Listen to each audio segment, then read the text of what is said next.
The autumn sun hung low over the Colorado Plateau, casting long shadows across the weathered boards of the front porch. Cole Brennan sat in the chair he had built 30 years ago, the wood worn smooth by decades of evenings just like this one. His hands, gnarled and spotted with age, rested on the armrests with the stillness of a man who had learned patience the hard way. 67 years of living had carved lines into his face, each one a story, each one a scar that never quite healed. Across from him, Daniel sat forward in his chair, 16 years old and burning with the kind of restless energy that only youth carries. The boy's eyes were fixed on something far beyond the horizon, somewhere out past the fence line where the world waited, with all its promises and dangers. In 2 weeks, he would board a train heading east. In 3 weeks, he would be wearing a uniform. In a month, he would be somewhere in France, fighting a war that old men had started and young men would finish. Cole watched his grandson and saw ghosts. He saw Seth Morrison, 20 years old and full of dreams, climbing onto a wagon that would carry him to his death. He saw Thomas Redstone leading travelers through a valley, not knowing he had just witnessed something that would cost him everything. He saw himself at 32, riding alone through Nevada with nothing but guilt and a loaded rifle for company. Daniel's voice cut through the silence, young and uncertain. "Grandpa Cole, how did you know you were a real man?" The question hung in the air between them. Cole let it settle, the way he had learned to let all important questions settle. He reached for his pipe, packed it slowly with tobacco, struck a match. The small ritual gave him time to think, time to remember, time to decide how much truth a boy could handle. "Let me tell you about an Apache woman," Cole said finally, smoke curling from his lips, "and a question that changed my whole life." Daniel leaned back, recognizing the tone. His grandfather was about to tell a story, and when Cole Brennan told a story, you listened. "You see, Daniel, there are questions that seem simple on the surface, but test everything a man is made of. This question came to me on an afternoon like this one, hot and bright and unforgiving. 35 years ago, when I was not much older than you." Cole paused, letting the weight of those years press down on both of them. "I was riding alone through the Nevada borderlands, running from a past I could not fix and a future I could not see. And then I found her. Or maybe she found me. Either way, nothing was ever the same after."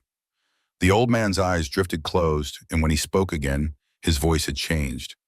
It was younger somehow, harder, carrying the dust and distance of another time. "It started like this." The image of the Colorado porch dissolved into memory, fading into the relentless heat of a Nevada summer, 35 years gone, but still burning in the mind of the man who had lived it. The sun pressed down on the Nevada-California borderland with a weight that seemed almost solid, turning the air thick and shimmering. Cole Brennan rode his buckskin horse along the ridge with the kind of careful attention that came from years of staying alive in places that wanted you dead. The horse was 15 hands high, well-trained, with the kind of steady temperament that made the difference between life and death when things went wrong.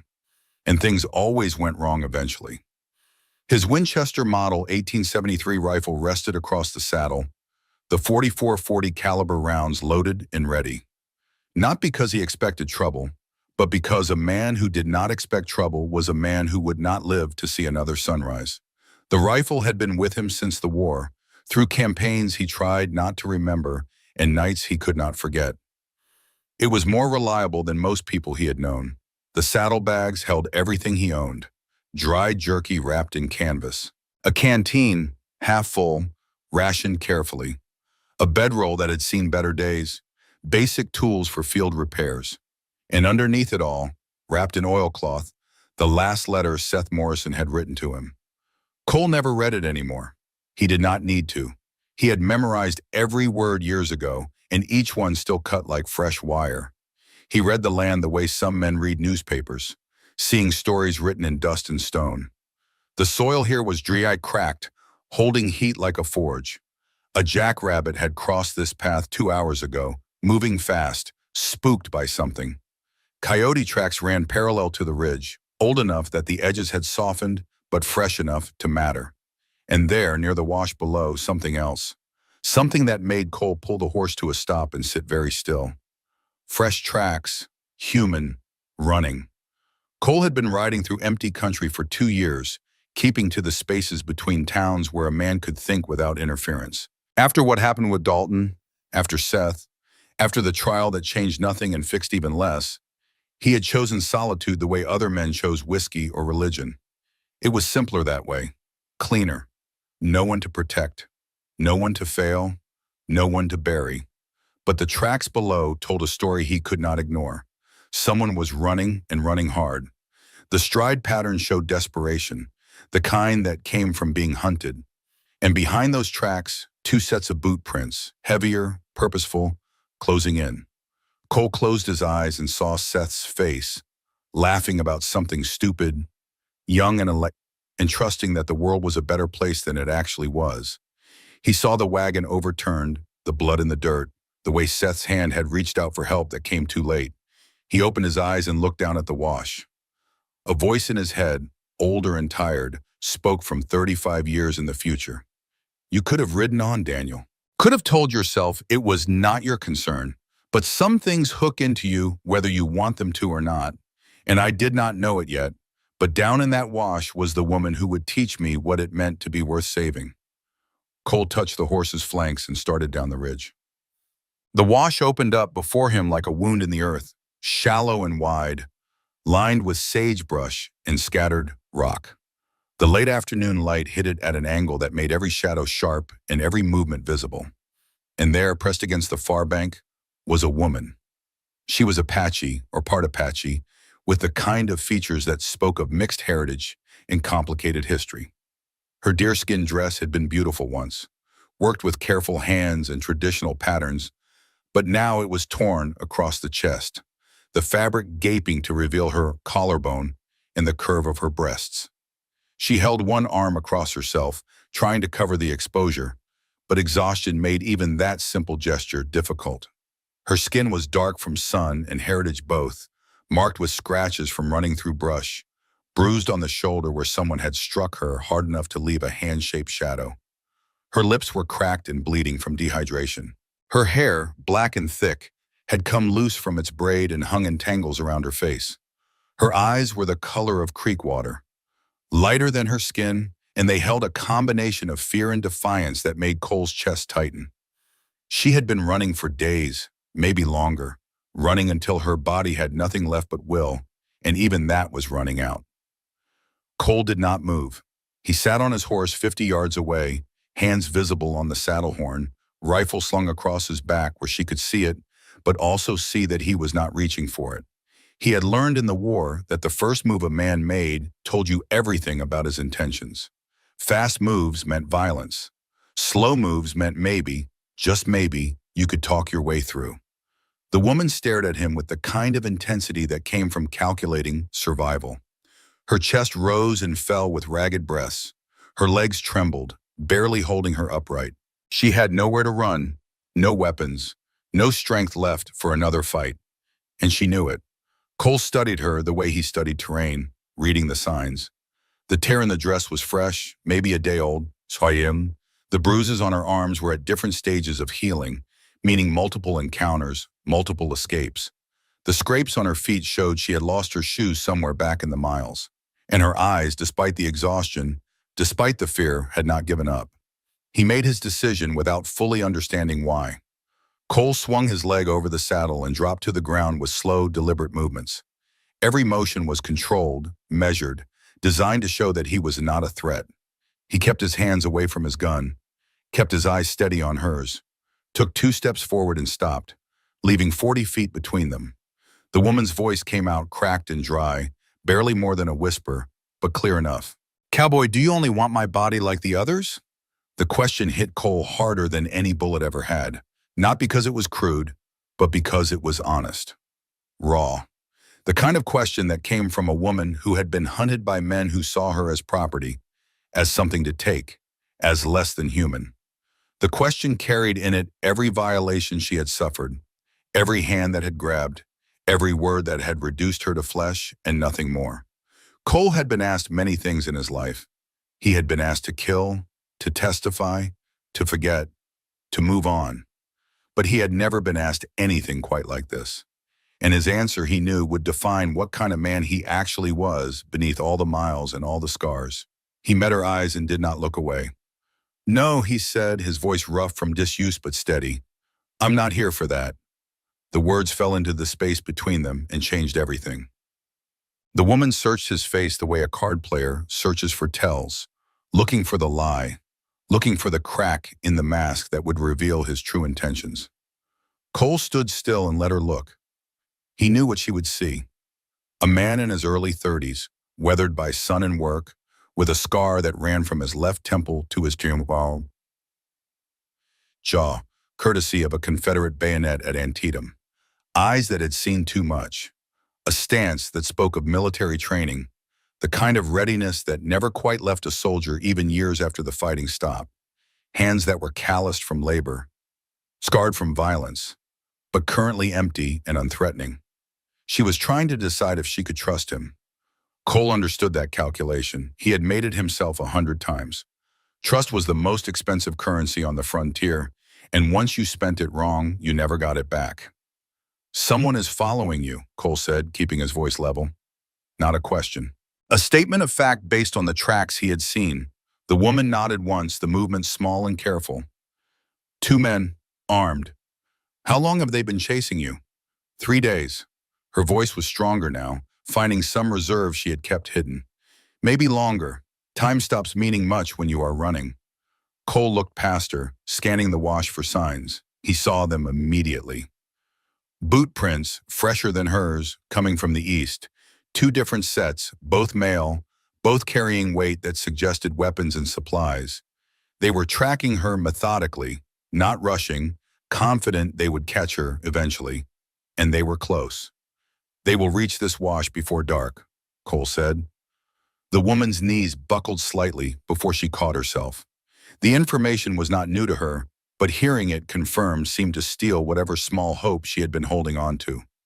"I do not know where to go." The admission cost her something. Pride, maybe. The illusion of control. Illusion of, "I have been running since they killed my husband." Cole's jaw tightened. The story was starting to fill in, and it was the same story he had seen too many times. Raiders, outlaws, men who took what they wanted and killed anyone who objected. The war had ended 15 years ago, but it had left the West full of men who had learned violence and never learned anything else. "You should not be out in the open," Cole said. "There's a line shack up on the ridge, abandoned, but the structure is sound.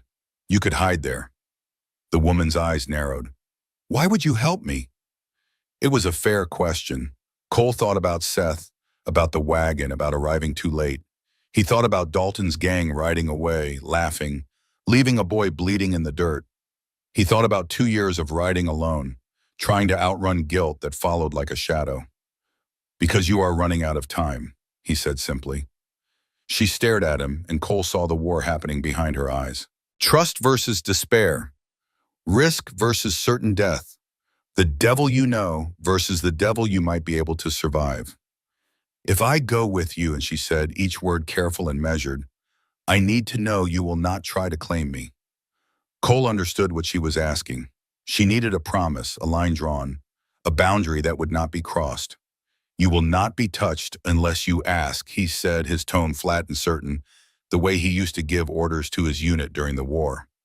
No room for interpretation, no ambiguity. The woman blinked rapidly, something that might have been tears if she had any water left in her body to spare. The simple decency of the promise seemed to shake her more than the threat ever had. She took one step toward him, then another. Her legs barely held her, and Cole could see the effort each movement required. When she was 10 feet away, she stopped, wavering. Cole extended his hand, not grabbing, not demanding, just offering. Her fingers hovered above his palm, trembling with exhaustion and the weight of the decision. Then she placed her hand in his, and Cole felt the fragility of it, the way her bones seemed too light, the way her skin was fever-warm from sun and dehydration and fear. "This way," he said quietly. "Stay close." He turned and led her toward the ridge, toward the line shack, toward whatever was going to happen next. And as they walked, Cole felt the pieces of a story clicking into place around them, a story that had started long before he found her in the wash and would continue long after. From somewhere in the future, an old man's voice whispered through the desert heat. That was the moment, Daniel. The moment when your grandmother placed her hand in mine and chose to trust a stranger. And that trust, that single act of faith, it saved us both in ways I could not have imagined. The climb up the ridge was slow and painful. The woman, whose name Cole still did not know, moved with the determination of someone who had pushed past exhaustion into pure will. Every step seemed to require a negotiation with her body, a demand that it keep moving despite having nothing left to give. Cole matched her pace, staying just ahead, glancing back frequently to make sure she had not collapsed. The line shack appeared gradually as they crested the ridge, tucked against a cluster of boulders that provided natural wind protection. It was a simple structure, built from pine logs chinked with mud, maybe 12 feet by 14 feet. The roof was sod, partially sunken in places, but still intact enough to keep out most weather. A single window, unglassed, looked out toward the valley. The door hung slightly crooked on leather hinges, but would still close. Cole had passed this shack twice before in his wanderings and had marked it in his mental map of useful places. Remote enough that most people did not know it existed. Defensible if it came to that, and right now it was the best option they had. He pushed the door open and stepped inside first, scanning quickly. Dust coated everything in a thick layer, undisturbed for months. A crude cot frame leaned against one wall, the rope webbing intact. A small pot-bellied stove sat in the corner, its flue pipe rising through a hole in the roof. A rough-hewn table stood near the center, its surface gray with age and neglect. Someone had lived here once, probably a line rider for one of the big ranches, checking fence and watching for strays. But that someone had moved on, and the shack had been forgotten. Perfect. You can sit, Cole said, gesturing toward the cot. I will check the stove. The woman moved to the cot and lowered herself onto it with a sigh that came from deep in her chest. She pulled her knees up, wrapping her arms around them, making herself small. The torn dress fell open slightly, and she adjusted it with hands that shook from more than just exhaustion. Cole knelt by the stove and opened the firebox. Inside, he found the dried remains of old kindling, brittle and perfect for starting a fire. He added some from a small cache stored in a wooden crate nearby, struck a match from his supply, and coaxed flame into being. The fire caught slowly, then built, and soon a faint warmth began to spread through the small space. He stood and turned to the woman, who was watching him with the wariness of a wild animal caught between curiosity and the instinct to run. You should drink, Cole said, pulling his canteen from his belt and setting it on the table. You're dehydrated. She looked at the canteen, then at him. You are not drinking, she observed. I'm fine. You need it more. She hesitated, pride warring with necessity, before reaching for the canteen. She unscrewed the cap with trembling fingers and drank, not gulping, but sipping, her body too depleted to handle water quickly. When she lowered the canteen, she wiped her mouth with the back of her hand, and Cole saw shame flash across her face at how desperately her body had needed something so simple. He pretended not to notice, turning his attention to her shoulder instead.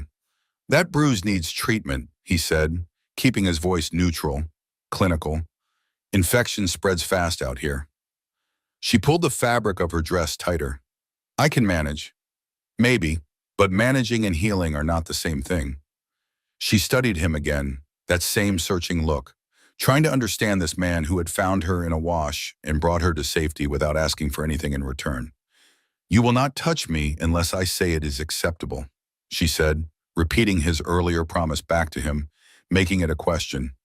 That is correct. After a long moment, she nodded. Then you can help. Cole retrieved his saddlebag and pulled out a small cloth pouch.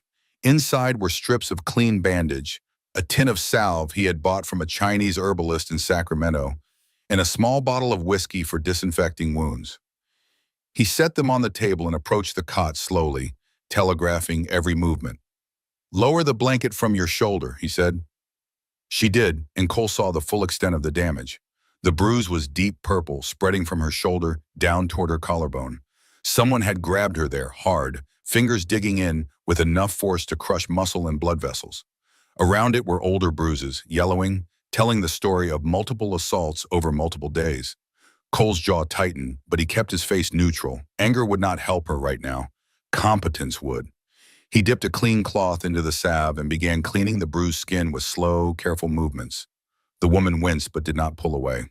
Cole kept his eyes focused on the injury, never letting his gaze drift to the exposed skin of her chest or the curve of her neck. He treated her the way he had treated wounded soldiers during the war, with efficiency and respect, seeing a person who needed help rather than a body to be examined. "This was a hard hit," he said quietly. "You are fortunate nothing broke." "Fortunate," she repeated, the word bitter in her mouth. An interesting choice. Cole applied the salve, which had a cooling effect that made her exhale in relief. He worked in silence, wrapping the shoulder with a clean bandage, tying it securely but not too tight. When he finished, he stepped back immediately, putting distance between them. "That should help." She pulled her dress back up and covered herself with the thin blanket someone had left behind. "Thank you." Cole nodded once and moved to the window, looking out at the desert below. The sun was dropping toward the horizon, painting the rocks in shades of red and gold. Beautiful and merciless. "Will they find this place?" she asked from behind him. "That depends on how determined they are. Men like that rarely quit unless someone forces them to." She was quiet for a moment, then spoke again, her voice softer. "My name is Naya Redstone." Cole turned to look at her. She had pulled her knees up again, resting her chin on them, looking younger than she probably was. "Cole Brennan."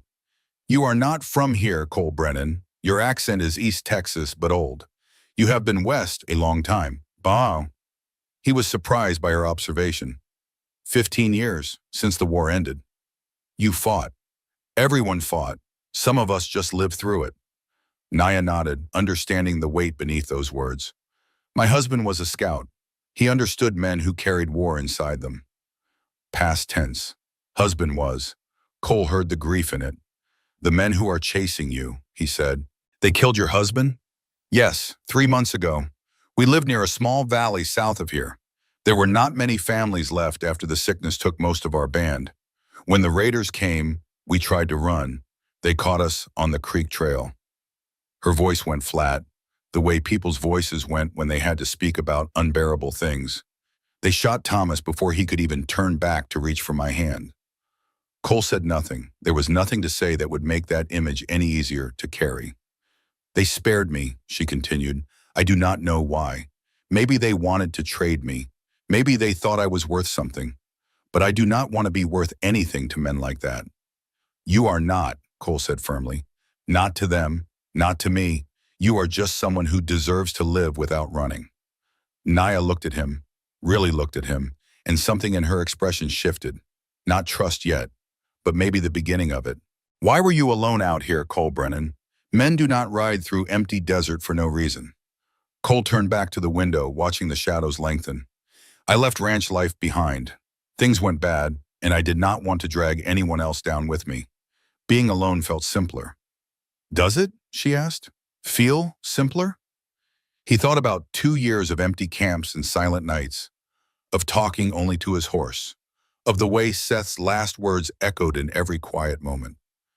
"Most days," he said, "not tonight." Night came to the ridge with the kind of darkness that only existed far from towns and firelight. Cole stood by the window, rifle in hand, watching the land below for any sign of movement. The desert at night was full of sounds if you knew how to listen. The yip of distant coyotes, the rustle of small things hunting smaller things, the whisper of wind through sage, and beneath it all, the silence that meant either safety or danger depending on what broke it. Behind him, Naya had finally surrendered to exhaustion. She lay on the cot, wrapped in the blanket and Cole's coat, her breathing deep and even. Sleep had taken her the way it took the truly exhausted, suddenly and completely, pulling her under before fear could object. Cole did not sleep. He had learned in the war how to go days without it, how to keep his mind sharp when his body wanted to quit. And tonight, sleep felt like a luxury they could not afford. He thought about the tracks he had seen, tried to calculate how far behind the two men might be. If they were tracking at night, they could be here in hours. If they had made camp and were waiting for dawn, he had until morning. Either way, time was against them. His shoulder ached where the old war wound still pulled tight in cold weather, and his eyes felt dry and gritty from staring into darkness. but he remained at his post, watching, listening, waiting. Around midnight, he heard it, the faint crack of a stone dislodged by weight, too heavy for an animal, too deliberate for accident. Cole's grip tightened on the rifle. He scanned the darkness below, looking for shapes, for movement, for anything that did not belong. There, a shadow separating from other shadows moving along the base of the ridge. Then another 20 yards to the left. Two men moving carefully, searching. They had not found the shack yet, but they were close. Cole watched them for 10 minutes, tracking their progress. They moved like hunters, spreading out to cover more ground, checking likely hiding spots. Professional, experienced. The kind of men who had done this before. Eventually, they moved past the ridge, heading west along the wash, looking for tracks, looking for signs, looking for a woman who was currently sleeping 30 feet above their heads, protected by darkness and a stranger's decision to stop. When they were gone, when the silence returned to just wind and distant animals, Cole finally allowed himself to breathe out. They had hours, maybe until dawn, maybe less, but they were still alive, and that was enough for now. He glanced back at Naya, still sleeping, and felt something unfamiliar stir in his chest. Not desire, though she was beautiful even in exhaustion. Not pity, though her situation deserved compassion. Something else. Something like the feeling he had when he looked at Seth and saw potential for someone to become something better than the world they were born into. Purpose, maybe. The sense that for the first time in 2 years, his presence in a place actually mattered. He turned back to the window and settled in for the rest of the night. Dawn broke slowly over the ridge, gray light bleeding into the sky before the sun itself appeared. Cole had not moved from his position, his body stiff and aching, but his mind still sharp from the night's vigil. The desert below emerged from darkness in gradual layers, revealing terrain he had already memorized in shadow. Behind him, he heard Naya stir, the creak of the cot frame as she shifted, then a small gasp as consciousness brought back all the fears sleep had briefly suspended. "You are still here," she said, her voice rough from sleep. "I said I would not leave." She sat up, pushing hair from her face, and looked at him properly for the first time in full light. Cole could feel her assessment, see her taking in the fact that he had stood watch all night, that his rifle was ready, that he had meant what he said. "You did not sleep at all," she observed. "Was not the time." Naya stood slowly, testing her legs, finding them stronger after rest and water. She adjusted the torn dress, a gesture that had become automatic, then wrapped Cole's coat tighter around herself. "Were they nearby?" she asked. "Passed by around midnight, heading west. They have not given up, but they have not found us either." She moved to the window and looked out at the land that had become her prison. "They will come back." "Likely. Men like that do not quit unless forced." Naya turned to face him, and in the morning light, Cole could see her more clearly. She was younger than he had thought initially, maybe 27 or 28, with features that spoke of Apache heritage mixed with something else. Her eyes, that unusual light brown that almost looked gold in certain light, held intelligence and strength that exhaustion had not quite extinguished. "Cole Brennan," she said, using his full name the way she had the night before. "I do not understand you." "Not much to understand. A man rides alone through the desert, finds a woman being hunted, takes her to safety, stands guard all night, asks for nothing in return. That is not common." Cole shrugged. Common is not always right. She studied him a moment longer, then made a decision. She moved past him to the door and stepped outside into the early morning cool. Cole followed, rifle in hand, scanning the area automatically for threats. Naya walked to the edge of the ridge and looked down at the wash where Cole had found her. From this height, the tracks were invisible, but the memory of running through that space was written on her face. "I was married 3 years," she said, not looking at him. "Thomas was a good man, half Apache, half white, like me. We understood each other in a way that people from one world or the other never could. We were building something small, but ours." She paused, and Cole waited, knowing she needed to tell this at her own pace. 3 months ago, Thomas guided a group of travelers through the valley. White men, well-dressed, carrying more money than they should have been. When he came back, he was troubled. would not talk about what he had seen, just kept saying he had witnessed something he should not have. Cole felt something cold settle in his stomach. He knew where this story was going. A week later, raiders came, 6 of them. They went straight for Thomas, shot him before he could even speak. I ran, but 2 of them followed. They have been hunting me since. Why? Cole asked, though he was starting to understand. Because I am Thomas's wife. Because they think I know what he knew. Because they want to make sure no one talks about whatever it was he saw. Cole turned this over in his mind, feeling pieces of a larger picture starting to form. Raiders did not hunt a woman for 3 days just for sport. There was something more here, something worth killing for and worth ensuring stayed hidden. Do you know what Thomas saw? He asked. No, he never told me. I wish he had. Her voice cracked slightly. Maybe then his death would mean something. Cole stepped beside her at the ridge edge, close enough to offer presence but not close enough to crowd. His death means he was a good man in a bad world, Cole said quietly. That is worth something.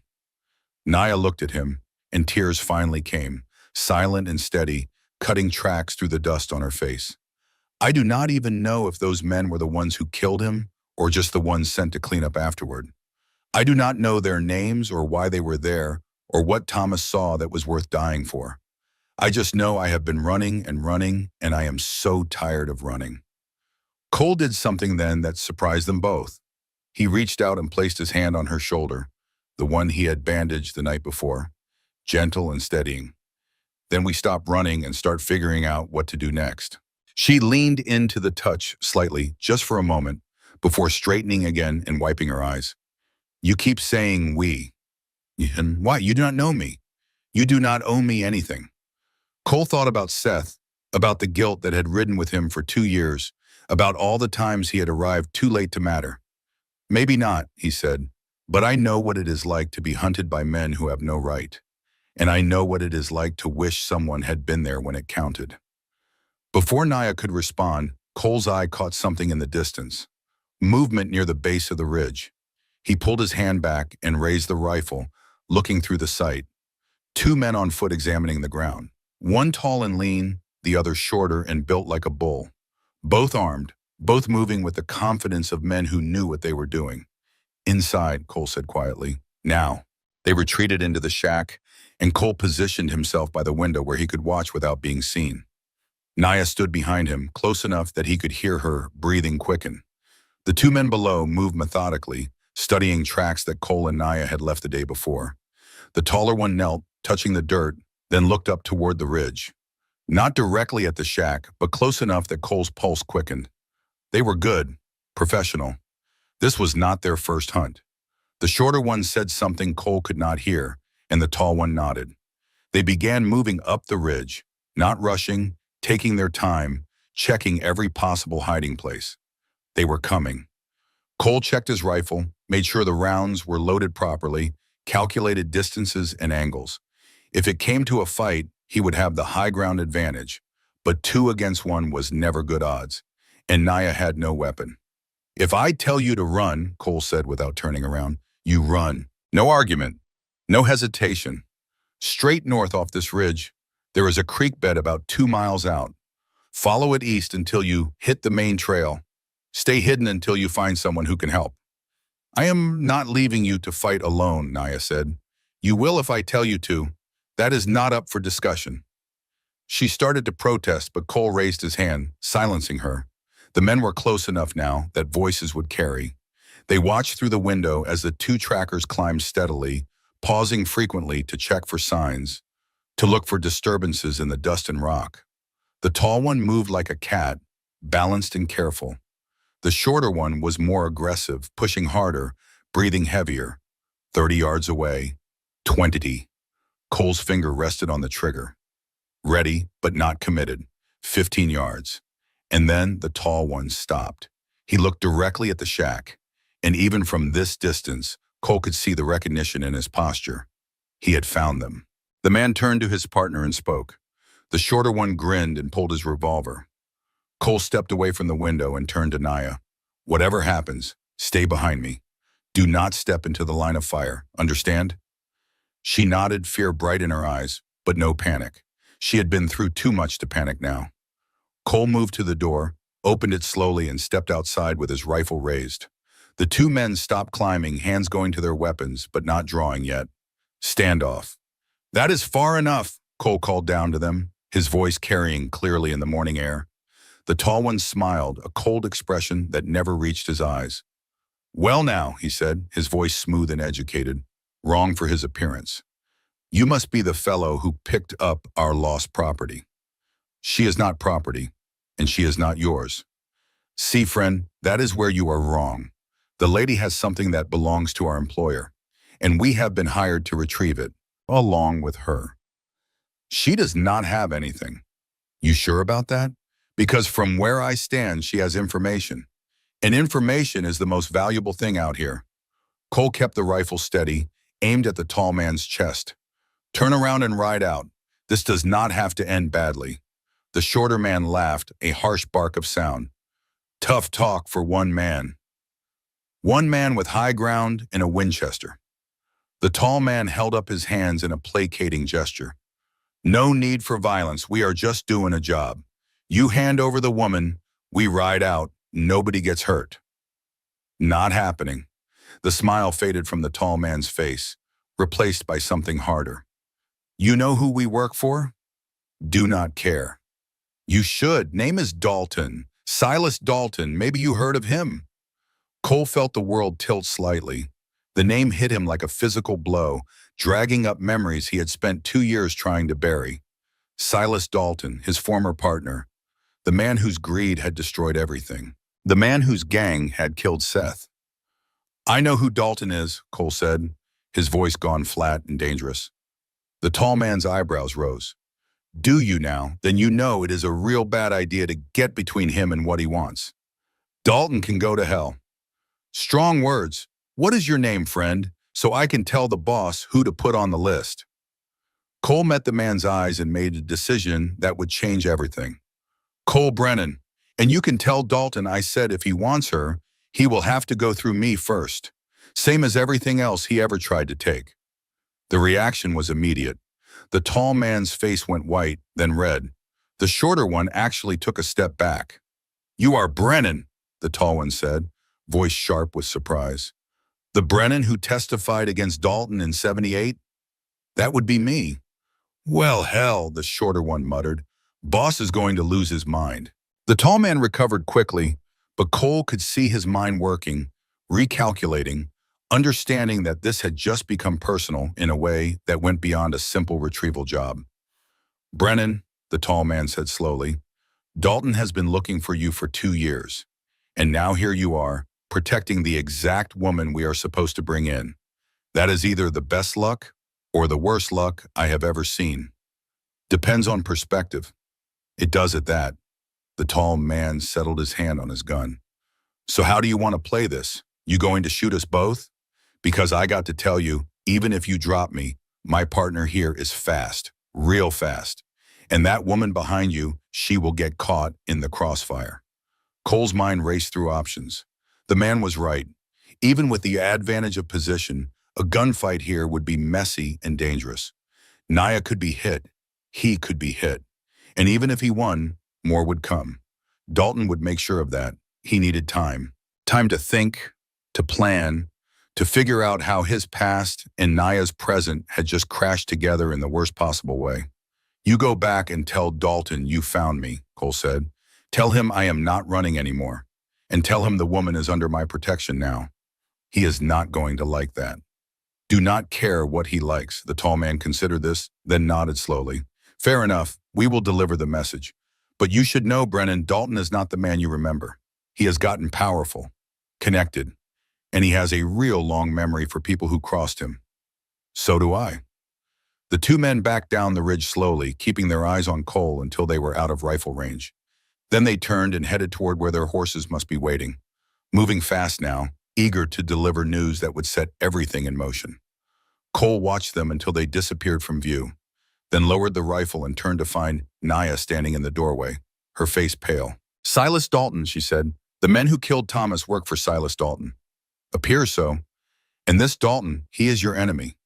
Yes, Because you testified against him. Yes, she processed this, putting pieces together. So now we are not just running from men who killed my husband. We are running from your past as well. Cole looked at her, at this woman who had already been through too much, who had just found out that her problems had gotten exponentially worse because she had placed her trust in him. I am sorry, he said. If I had known, I would have. Would have what? She interrupted. Left me in that wash to die? Ridden past and let them take me? No, but I would have told you what you were getting into. Naya stepped closer to him, and despite everything, despite the fear and the new danger, her eyes were clear and steady. Cole Brennan, you asked me a question in that wash. You asked if I would come with you to safety, and I said yes. That decision was mine. What comes after is mine too. This is different. This is Dalton. You do not know what he is capable of. Then tell me. So he did. Standing there on the ridge with the morning sun climbing higher and danger closing in from all sides, Cole told her about Silas Dalton, about Seth Morrison, about 2 years of guilt and running and trying to forget. And Naya listened and understood and did not run. And somewhere in that telling, Cole realized that the question she had asked him in the wash had an answer that went deeper than he had known. He did not want her body. He wanted something harder to name and more valuable. He wanted her survival. He wanted her trust. He wanted to be the kind of man who deserved the faith she was choosing to place in him. The sun rose higher, and below them, 2 men rode hard toward Silas Dalton, with news that would bring the past and present crashing together. Cole Brennan and Naya Redstone stood together on the ridge and made the decision that would define everything that came after. They would not run. Not anymore. They would fight. The decision to move north toward Carson City was not made lightly. Cole sat on a flat rock outside the line shack, his rifle across his knees, watching the desert shimmer under the late morning heat. Beside him, Naya wrapped his coat tighter around herself despite the warmth, seeking comfort in the weight of the fabric rather than protection from cold. Below them, somewhere in that vast empty space, 2 men were riding hard toward Silas Dalton with news that would set everything in motion. Cole could almost see it in his mind, the way Dalton's face would change when he heard the name Brennan, the way old hatred would mix with new opportunity, creating something far more dangerous than either threat alone. We have 2 choices, Cole said, breaking the silence that had settled between them. We can ride for the settlement I mentioned, 2 days west. Small place, quiet, where people do not ask questions they do not need answered. You would be safe there, hidden. But, Naya prompted, hearing the hesitation in his voice, but Dalton would know eventually. Men like him have reach. He would find you, or he would find me, and we would be right back here, running, always running. Naya drew her knees up to her chest, resting her chin on them. What is the other choice? Carson City, north, 2 days hard ride if we push. Cole turned to look at her. There is a federal marshal there, James Jackson. Good man. Your husband Thomas reported to him before he died, about whatever it was he saw. If we can reach Jackson, tell him what happened, show him the connection between Dalton and Thomas's murder, we might be able to end this. Permanently. Might, Naya repeated. Not will, might. Nothing is certain, but it is the only way I see to stop running. She studied the horizon for a long moment, and Cole could see her weighing survival against justice, safety against resolution. Finally, she spoke, her voice steady. Tell me about Dalton. All of it. If I am going to walk into this, I need to know what we are facing. So Cole told her. Not the abbreviated version he had given on the ridge, but the full story, every painful detail he had tried to bury for 2 years. Silas Dalton and I met at the Double R Ranch 5 years ago. We were both foremen working under the same owner, managing different parts of the operation. Dalton was older, maybe mid-40s even then, and he had fought for the Confederacy during the war. I had fought for the Union. That should have been enough to keep us apart. But we were professionals. We made it work. Cole paused, remembering those early days before everything went wrong. Dalton was good at his job, organized, efficient. The men respected him, even if they did not always like him. And for a while, that was enough. Then I started noticing things. Cattle counts that did not match the books, supplies that disappeared, small things at first, easy to overlook. But they added up. The memory tasted bitter in Cole's mouth. I confronted him, privately, gave him a chance to explain. And he did. Told me the ranch owner was cheating us on wages, that taking a little back was just evening the score. Said if I was smart, I would take my cut and keep quiet. You did not, Naya said. Not a question. No, I reported it to the ranch owner, showed him the evidence, the owner brought in the law, and Dalton was arrested. But before they could hold a trial, his gang broke him out. And that gang, they decided to send a message about what happened to people who crossed them. Cole's voice went flat, the way it always did when he reached this part of the story. Seth Morrison was 20 years old. He came to the ranch when he was 17, orphaned, looking for work and purpose. I took him on as a hand, taught him everything I knew about ranching, about horse, about surviving out here. He was not my son by blood, but I treated him like he was. And he looked at me the same way, called me Mr. Cole, but the respect went deeper than manners. The image of Seth's face, young and eager and alive, rose unbidden in Cole's memory. I taught him how to rope cattle, how to read tracks in the dirt, how to fix a fence line that would hold through winter. Taught him which plants were safe to eat and which would kill you, how to gentle a horse that had been mistreated, how to build a shelter that would keep out rain and wind. Small things, practical things, the kind of knowledge that gets passed from one generation to the next. Cole's hands tightened on the rifle. Seth soaked it all in like dry ground taking water. He had this way of listening, really listening, that made you want to teach him more. And in the evenings, we would sit by the fire, and he would ask questions about the war, about what it meant to be a good man in a bad world, about how to know the right thing when everything looked wrong. Naya reached out and placed her hand on Cole's arm, a gesture of understanding and solidarity.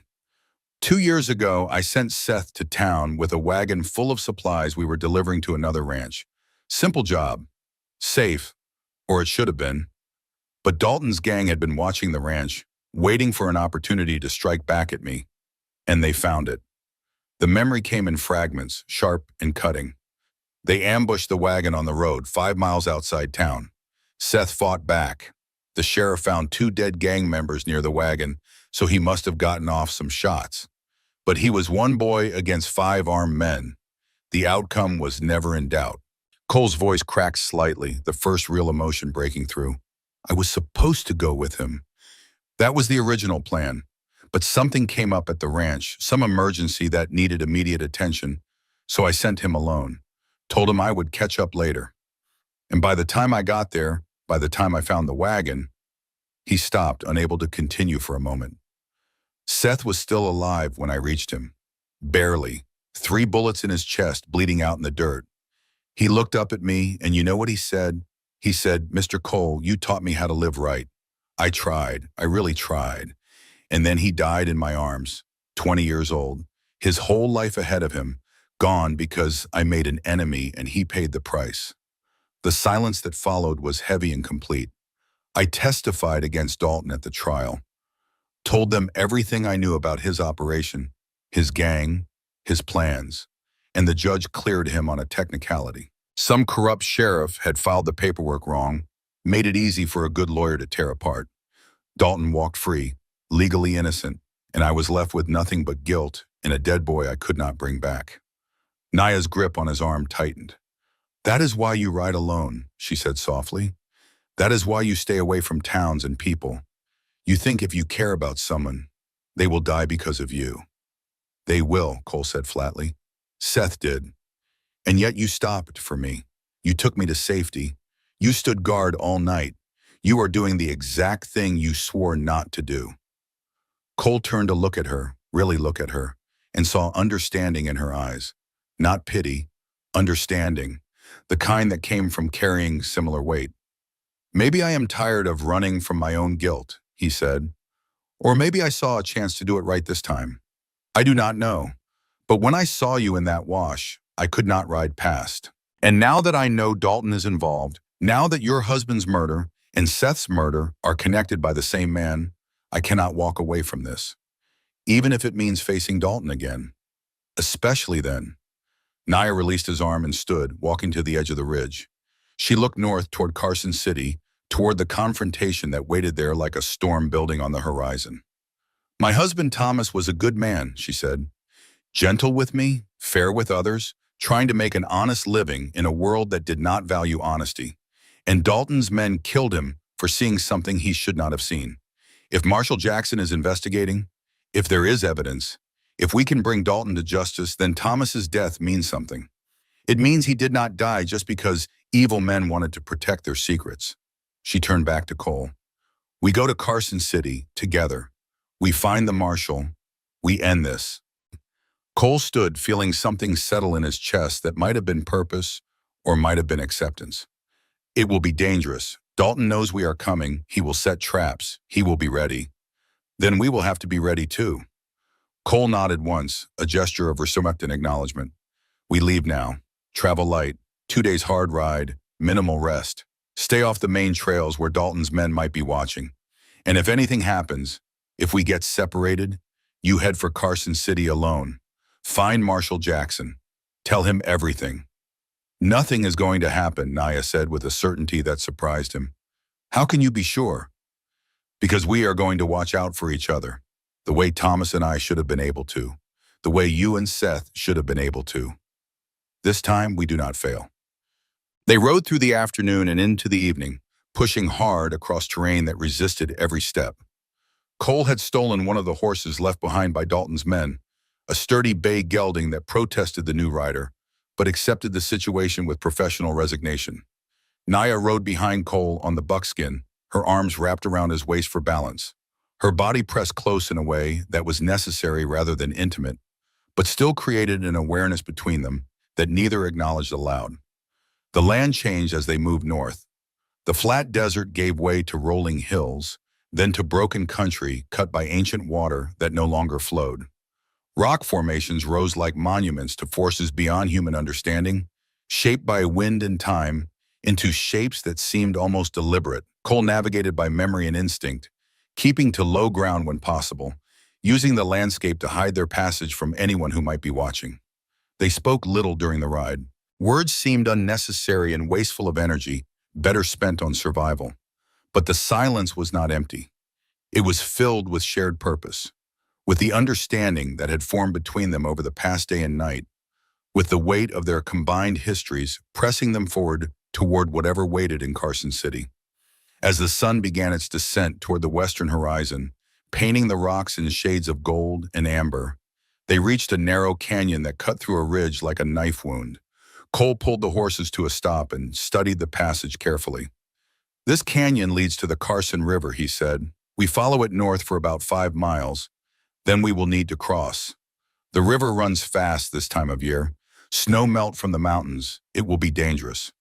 Naya looked at the canyon entrance, dark and forbidding in the fading light. Can we cross at night? Too risky. We cross at first light. Camp here tonight, rest the horses, move out at dawn. They made camp in a sheltered spot where the canyon wall created a natural alcove, offering protection from wind and concealment from anyone passing on the ridge above. Cole built a small fire, just enough for warmth and to heat water, keeping the smoke low and dispersed. They ate sparingly from their limited supplies, dried meat and hardtack that required strong teeth and patience. As darkness settled and the stars emerged in impossible numbers, Naya spoke into the quiet. Tell me about the war. Cole looked at her across the fire, surprised by the request. Why? Because you carry it with you. I can see it in the way you scan the horizon, in the way you never fully relax, in the way you calculate distances and angles without thinking. You were a soldier. I want to understand what that means. Cole considered refusing. The war was not something he talked about, not with anyone. But Naya had shared her pain with him, had trusted him with her survival. Perhaps he owed her the same honesty. I enlisted in 1861, he began slowly. Union Army, 4th Infantry. I was 18 years old and convinced the war would be over in 6 months. Like everyone else, I thought it would be glorious, honorable, a chance to prove something. He poked at the fire with a stick, watching sparks rise toward the stars. The first battle I fought was at Bull Run, July 1861. Hot day, hotter than this desert. We marched out thinking we were going to teach the rebels a lesson, put them in their place, end the whole thing right there. Instead, we got slaughtered. Men I had trained with, eaten with, laughed with the night before, they died in the mud screaming for mothers who could not hear them. The rebellion did not end. It was just beginning. Naya listened without interrupting, her face illuminated by firelight. I fought for 4 years. Bull Run, Antietam, Gettysburg, a dozen smaller engagements whose names I have tried to forget. I learned how to kill men I had never met for reasons that stopped making sense after the first year. I learned how to sleep through artillery fire. I learned how to tell the difference between a wound that would heal and a wound that would kill. I learned that courage and cowardice look identical when the bullets start flying.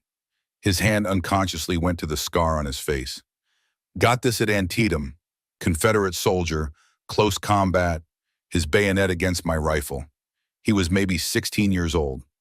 I can still see his face, young, terrified, just trying to survive like everyone else. I killed him, and I have carried his face with me ever since. The war made you who you are, Naya said softly. The war destroyed who I was and left something else behind. I do not know if that is better or worse. I just know I cannot go back to who I was before, and I cannot escape who I became. They sat in silence for a while, the fire crackling between them. My grandmother used to say that some people are made by hardship and some are broken by it, Naya said. She said the difference was not in what happened to you, but in what you chose to do with what remained after. What did you choose? Cole asked. I chose to survive, to honor Thomas by living the life he wanted me to have, to not let the men who killed him steal my future along with his. That is a good choice. What about you, Cole Brennan? What did you choose? Cole looked up at the stars, at the shut indifference of the universe spread out above them. I chose guilt for a long time, wore it like a coat, let it define every decision, every direction. But maybe, he paused, searching for words that felt true, maybe finding you in that wash was a chance to choose something different, something that matters more than just surviving. Naya stood and walked around the fire to sit beside him, close enough that their shoulders touched. I asked you a question when we met, she said. I asked if you only wanted my body like the others. You said no. I believe you. But what do you want, Cole? He turned to look at her, at this woman who had been through hell and somehow emerged with her strength intact, at this person who had chosen to trust him when trust should have been impossible. I want you to live, he said simply. I want Thomas's death to mean something. I want Seth's death to mean something. And I want to be the kind of man who deserves to be sitting here with you, planning something better than just running. Naya reached up and touched his face, her fingers tracing the scar that ran from temple to jaw. You already are that man. And then she kissed him. It was not the desperate kiss of people seeking comfort in the face of death. It was something slower, more deliberate, more real. It tasted of smoke and desert dust, and the beginning of something that neither of them had expected to find. Cole responded carefully, one hand coming up to cup her face, feeling the warmth of her skin, the reality of her presence. When they broke apart, Naya rested her forehead against his. Whatever happens in Carson City, she whispered, I am glad I met you. So am I, Cole said, meaning it more than he had meant anything in years. They held each other as the fire burned low and the night deepened around them. Two people who had lost everything, finding something fragile and precious in the ruins. Dawn came cold and bright, turning the canyon walls from black to gray to golden red. Cole woke from a light sleep to find Naya already up, checking the horses, her movements efficient and purposeful. They had slept close to each other for warmth, and he felt the absence of her body next to his like a physical cold. River is loud, she said when she noticed he was awake. We are close. They broke camp quickly, eating what little remained of their food, knowing they would need to resupply in Carson City if they made it that far. Cole checked his rifle one more time, a habit from the war that he could not break. Naya had fashioned a makeshift repair to her dress using strips of fabric torn from the hem, making it more secure if not more modest. The canyon narrowed as they rode, the walls pressing in until they could touch both sides if they reached out. The sound of rushing water grew louder, echoing off stone, a constant roar that made conversation impossible. Then the canyon opened suddenly, spilling them out onto the bank of the Carson River. Cole had crossed this river before years ago, but never when it ran this high. Spring snowmelt from the Sierra Nevada had turned it into a churning monster, gray, green, and white with foam, carrying branches and debris from upstream. The normal crossing point, marked by cairns on both banks, looked impossible. The water had to be 5 feet deep, maybe more, and moving fast enough to sweep a horse off its feet. "Can we go around?" Nia shouted over the roar of water. "Next ford is 8 hours north. Dalton will have men there by now." "So we cross here." Cole studied the river, calculating angles and depths, looking for the best line across. There, about 30 yards upstream, a gravel bar extended into the current, offering slightly shallower water. If they approach from an angle, use the bar to break the current's force, they might make it. Might. He explained his plan to Naya, shouting to be heard. She listened carefully, then nodded her understanding. "If you fall off," Cole said, "let go of the horse. Swim for the far bank. Do not try to fight the current. Use it. Angle across. I will be right behind you." "What if you fall off?" "Then you keep going. You get to Carson City. You find Marshall Jackson. You do not come back for me. Understand?" "Cole, promise me, Naya." She looked at him for a long moment, then nodded reluctantly. "I promise."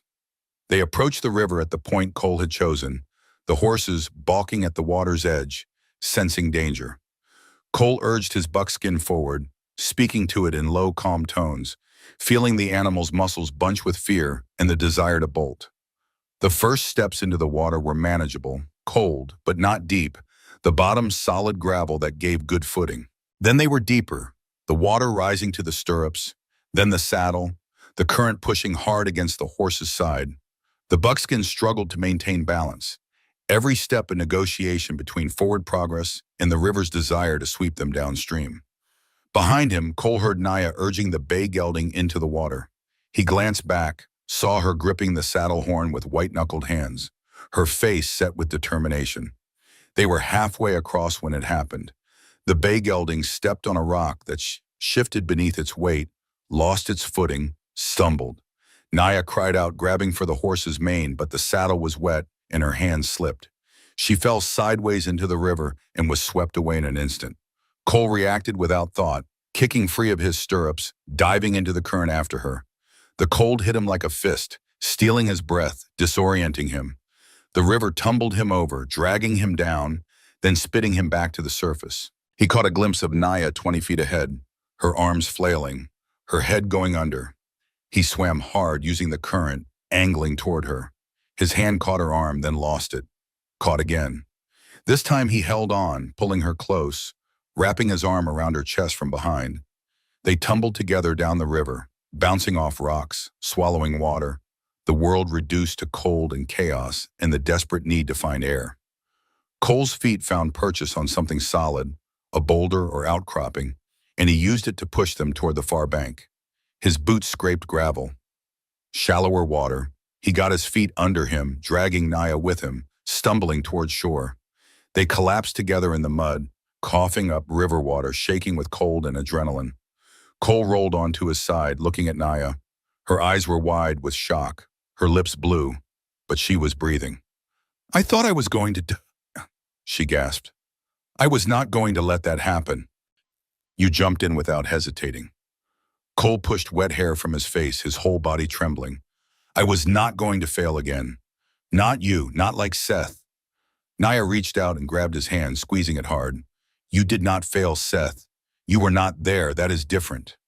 Does not feel different. It should." They lay there for a moment, catching their breath, letting the reality of survival sink in.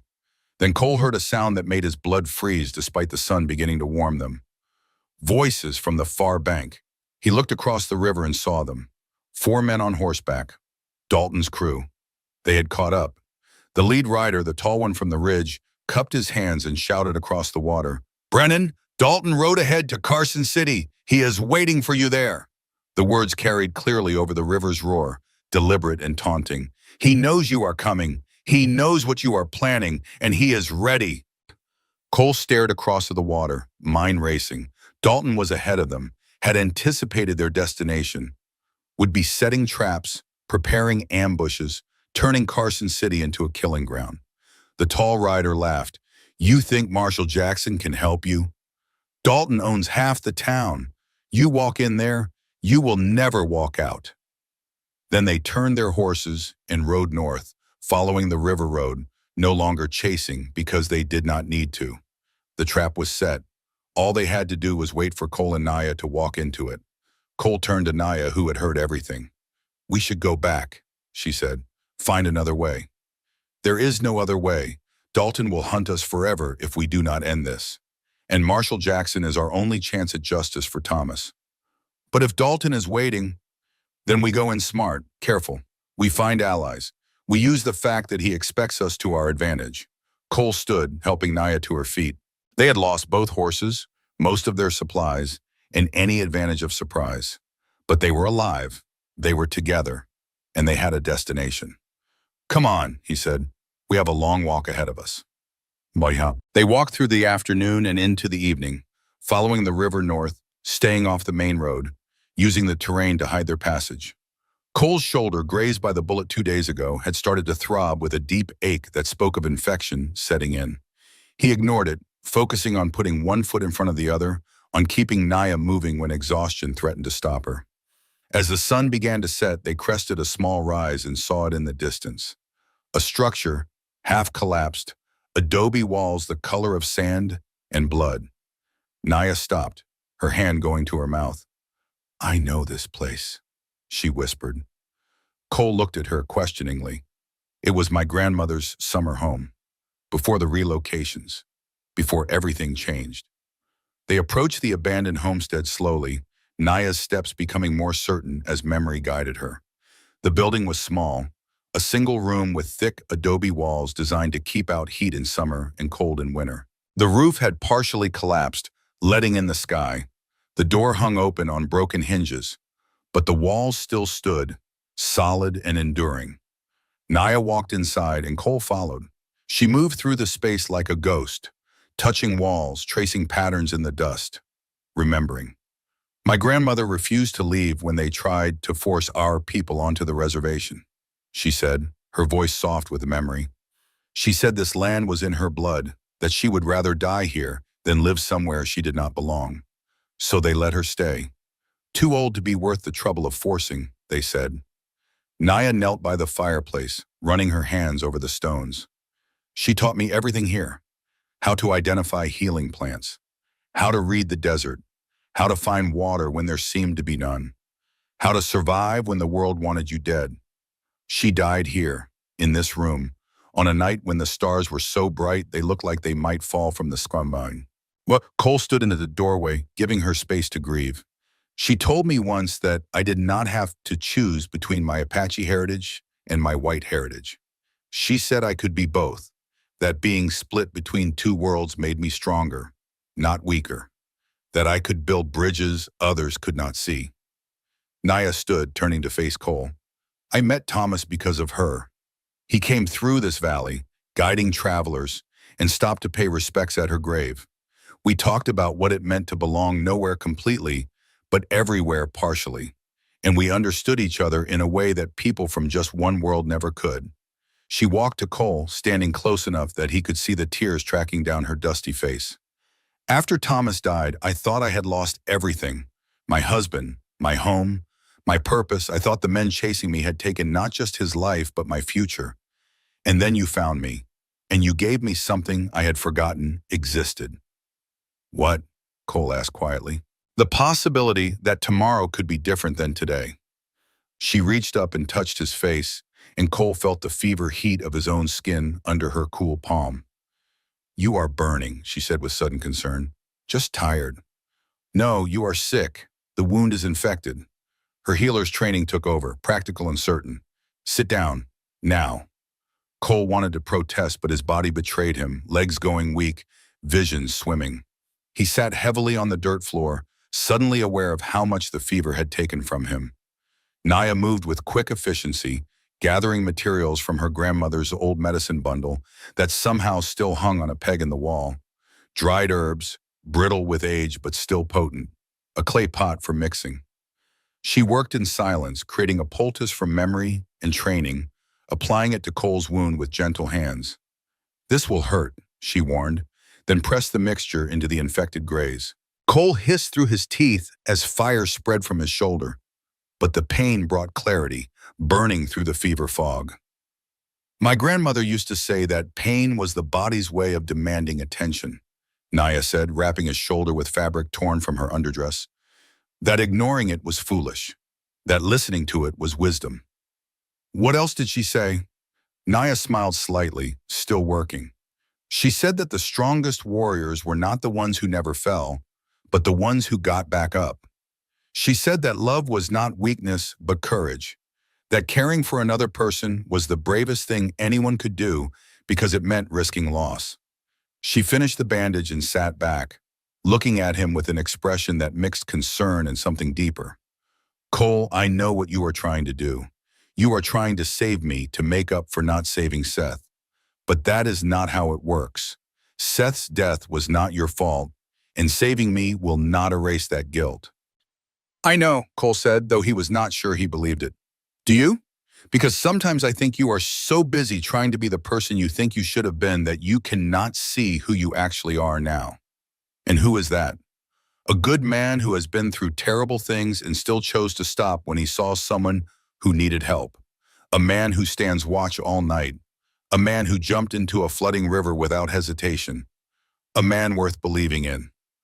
Cole looked at her, at this woman who had every reason to trust no one and yet had chosen to trust him, and felt something shift in his chest. Something like hope. Something like the possibility that maybe she was right. "Naya," he began, but she put her finger on his lips, silencing him.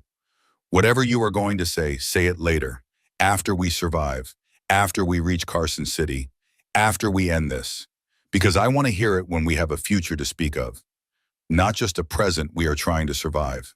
Cole nodded, understanding. They sat together in the ruins of her grandmother's home as the sun set outside, painting the adobe walls in shades of amber and rose. And in that moment, despite the danger waiting ahead, despite the fever in Cole's blood and the hunters on their trail, something fragile and beautiful took root between them. Then a gunshot shattered the window, and the moment exploded into violence. The bullet punched through the glassless window and buried itself in the adobe wall 6 inches from Cole's head. He was moving before the sound finished echoing, grabbing Naya and pulling her down behind the thick wall, his rifle already in hand despite the fever making his movements feel slow and distant. "They found us," Naya whispered, stating the obvious. Cole risked a glance out the window and counted silhouettes against the darkening sky. 4 men spreading out to surround the homestead. Professional, careful, Dalton had sent his best. "Pike," a voice called from outside.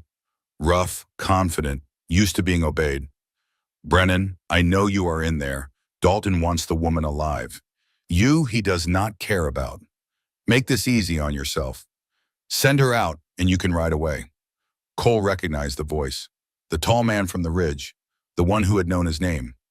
"Not happening," Cole shouted back. Laughter echoed across the desert. "Did not think so, but had to offer. For the sake of saying I tried." More gunfire, multiple weapons now, targeting the windows and door, filling the small space with the sound of bullets hitting adobe.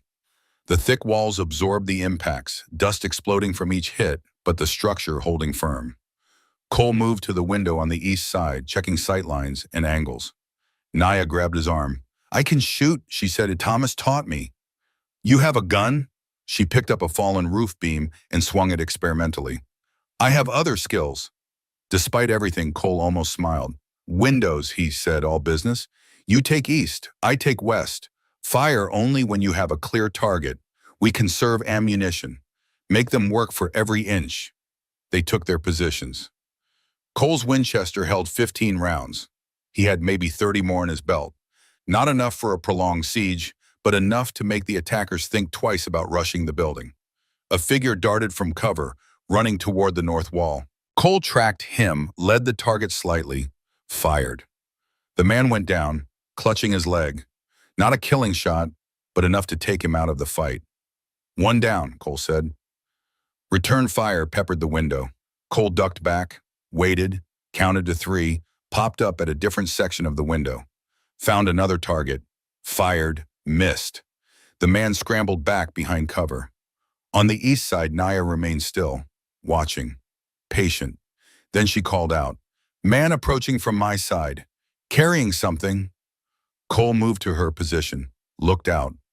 One of Dalton's men was running toward the building with what looked like a torch, planning to set the partially collapsed roof on fire and smoke them out. "I have him," Cole said, taking aim. But before he could fire, Naya spoke. "Wait, let him get closer." "Naya, trust me." Cole hesitated, then lowered his rifle slightly.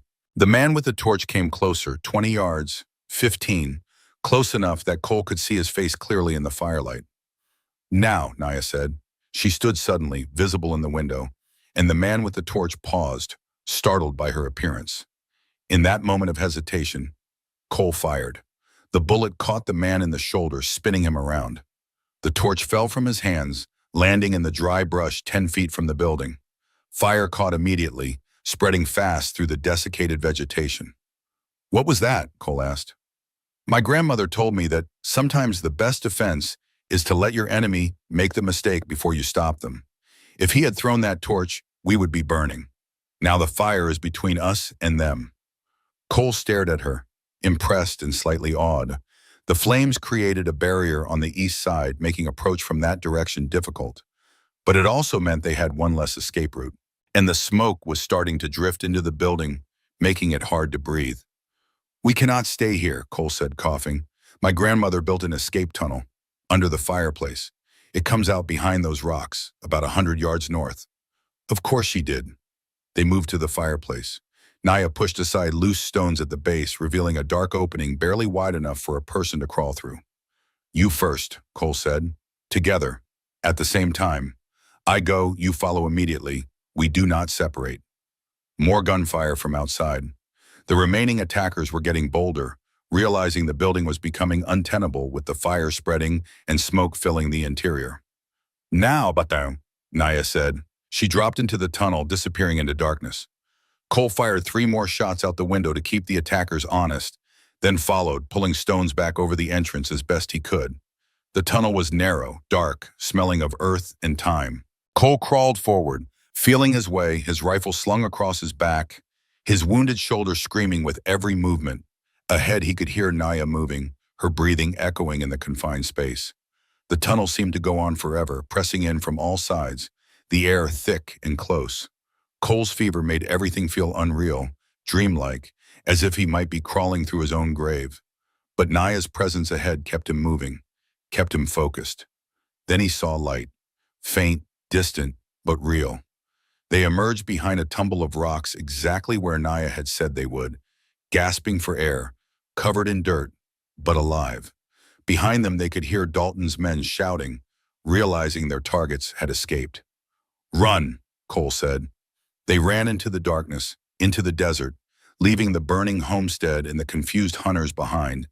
They ran until their lungs burned and their legs gave out, until they could run no more, and collapsed together in a dry wash, hidden by shadow and scrub. Cole's fever was raging now, making the world tilt and spin. Naya held him, her cool hands on his burning forehead. "Stay with me," she whispered. "We are almost there, almost to Carson City. Almost done. Just stay with me." Cole looked up at her face, backlit by starlight, and thought he had never seen anything more beautiful or more necessary. "Not going anywhere," he managed. "Good, because I need you, not to save me, but to stand with me. That is different. That is better." She held him through the night as the fever peaked and broke, as his body fought the infection with Naya's medicine, giving it the edge it needed to win. And when dawn came, gray and cold and promising nothing, they stood together and continued north, toward Carson City, toward Dalton, toward an ending neither could quite see, but both were willing to face, together. They reached the outskirts of Carson City in the gray light before dawn, 2 figures on foot, covered in dust and dried blood, looking more like refugees than avengers. The town sprawled before them in the valley, bigger than Cole remembered, swollen with silver mining wealth, and all the corruption that followed easy money. Smoke rose from dozens of chimneys. The stamp mills of the Webb Consolidated Mining Operation dominated the north end of town, their rhythmic pounding audible even at this distance, a mechanical heartbeat that never stopped. Main Street cut through the center like a scar, lined with false-fronted buildings that promised civilization but delivered frontier justice. Cole's fever had broken during the night, Naya's medicine doing what modern doctors often could not, but he was weak, hollowed out, running on will and the bitter knowledge that this had to end today. Naya walked beside him, her torn dress replaced by clothes they had scavenged from an abandoned camp, her hair braided in the Apache tradition, prepared for battle. "We cannot walk straight into town," Cole said, his voice rough from thirst and exhaustion. "Dalton will have eyes everywhere. We need information first. We need an ally." "Lee May," Naya said. "I told you about her. The laundry at the edge of town. She knew Thomas. She will help us." They circled wide, staying low, using the broken ground for cover. The eastern edge of Carson City was Chinese territory, a cluster of buildings where immigrants had carved out space in a town that barely tolerated their presence. Lee May's laundry sat apart from the others, a weathered structure with steam rising from its vents even at this early hour. Naya approached the back door and knocked, 3 quick taps followed by 2 slow. A code, apparently, because the door opened immediately to reveal a small woman in her 50s, her face lined with years of hard work and harder choices. "Naya Redstone," Lee May said in accented but perfect English, her eyes widening. "You are alive. They said you were dead." "Not yet," Naya replied. Lee May's gaze shifted to Cole, assessing him with the practiced eye of someone who had learned to read danger in a glance. "This is the cowboy? The one they are hunting?" "His name is Cole Brennan. He needs help. We both do." Lee May stepped back, gesturing them inside quickly. The interior of the laundry was thick with steam and the smell of lye soap, sheets hanging in rows like ghosts. She led them through to a back room, small and private, where she kept her living quarters. "Sit," she commanded, and they obeyed. "You look like death, both of you. When did you last eat?" "Yesterday, maybe the day before. Time gets confused." Lee May moved with efficient purpose, producing tea and rice, simple food but clean and hot. Cole and Naya ate in silence, feeling strength return with each bite, feeling human again after days of running. When they finished, Lee May sat across from them, her hands folded, her expression grave.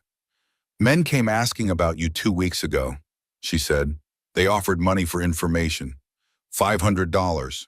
A fortune. They said you were criminals, thieves, that you had stolen from their employer." "What did you tell them?" Naya asked. "Nothing. I owe Thomas Redstone my life. 3 years ago, men tried to burn my laundry, said Chinese were not welcome in Carson City. Thomas stopped them, risked himself for me. I do not forget such things." She paused. "But you should know, the men who came, they were not lying about one thing. They work for powerful people, and powerful people in this town get what they want." "Silas Dalton," Cole said. Lee May's expression shifted, recognition and something like fear flickering across her face. "You know this name?" "He is an old enemy. We have unfinished business."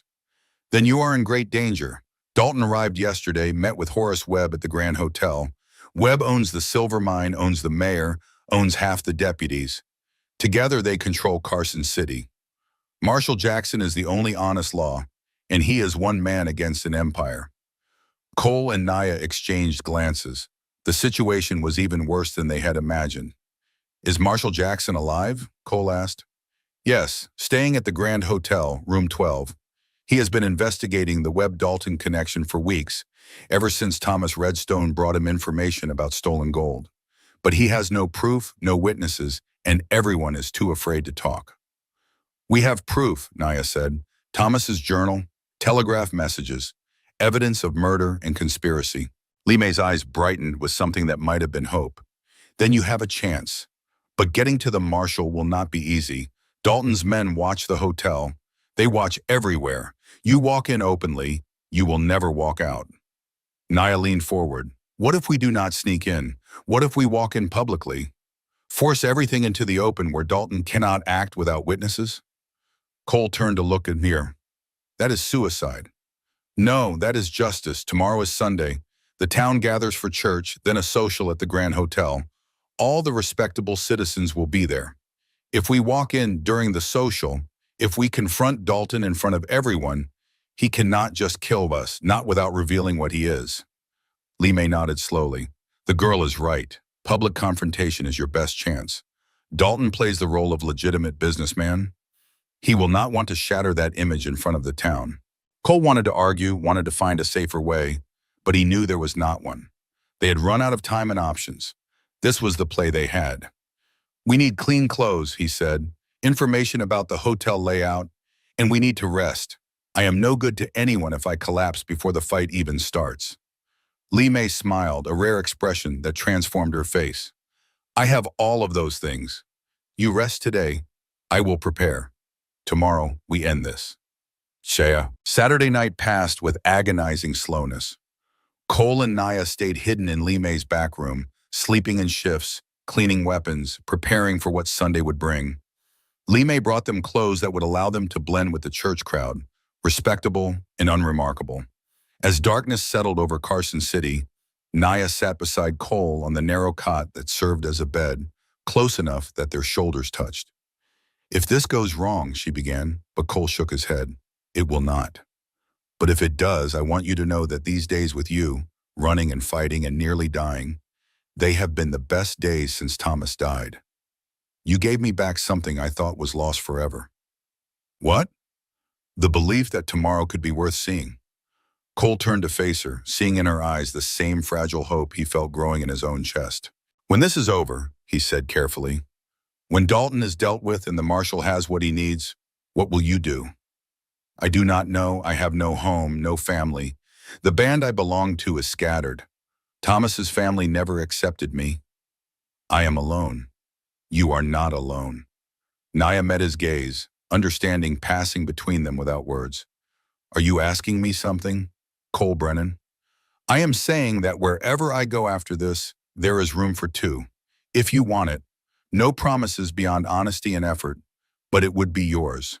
A place, a purpose, someone who will not leave. Naya's hand found his in the darkness. I want that, she said simply. I want all of that. They held each other as the night deepened, two people who had lost everything finding in each other the possibility of something new. And when morning came, they rose together, dressed in the respectable clothes Lee May had provided, and prepared to walk into the fire. Sunday morning arrived bright and cold, the kind of high desert clarity that made distances deceptive and shadows sharp. Church bells rang across Carson City, calling the faithful and the hypocrites alike. And Cole thought about all the Sundays of his life, all the times he had sat in pews and listened to sermons about justice and mercy, and wondered if God was listening. They walked separately into town, Cole from the north, Naya from the east, timing their arrival for the social hour after church when the Grand Hotel would be filled with Carson City's elite. Lee May had provided detailed information. The hotel's main floor consisted of a large lobby and dining room, both spaces visible from the street through tall windows. Dalton would be there, playing his role of successful businessman. Webb would be at his side, lending legitimacy. And somewhere in that crowd, Marshal Jackson would be watching, waiting for something he could act on. Cole reached into the Grand Hotel first, pausing across the street to study the building. 3 stories of Victorian excess, all gingerbread trim and false elegance. The finest establishment in a town built on stolen silver. Through the windows, he could see the Sunday crowd milling about, men in dark suits, women in elaborate dresses, the performance of civilization in a place that was still fundamentally wild. He checked his Colt revolver one last time, feeling the familiar weight of it, then crossed the street and entered the hotel. The lobby was exactly as Lee May had described. Red carpet, crystal chandelier, mahogany furniture that had been shipped from San Francisco at enormous expense. The air smelled of cigar smoke and expensive perfume and the particular arrogance of money convinced of its own righteousness. Cole moved through the crowd toward the dining room, keeping his hat low, not drawing attention. Then he saw Dalton. Silas Dalton sat at a corner table, dressed in a fine suit that would have cost more than most men earned in a year. He was older than Cole remembered, pushing 50 now, his hair going gray at the temples, but still carrying himself with the military bearing that the war had burned into him. Beside him sat a fat man in his 60s who could only be Horace Webb, sweating despite the cool morning, his multiple chins wobbling as he laughed at something Dalton had said. Cole felt the old Hayward rise in his chest, familiar and bitter. This was the man who had killed Seth, the man who had killed Thomas Redstone, the man who had spent 2 years hunting Cole like an animal. And now he sat in luxury, playing gentleman, protected by money and corruption. Not for much longer. Cole positioned himself on the second-floor balcony, out of direct sight, but with a clear view of the dining room below, and waited. 15 minutes later, the doors opened and Naya walked in. Every conversation in the room stopped.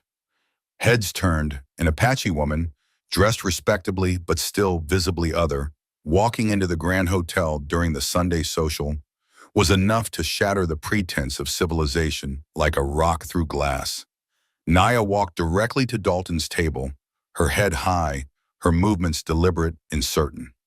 Cole saw Dalton's face change, saw recognition and calculation flash across his features, saw his hand instinctively move toward where a gun would be before remembering he was playing businessman, not outlaw. Naya's voice carried clearly across the suddenly silent room.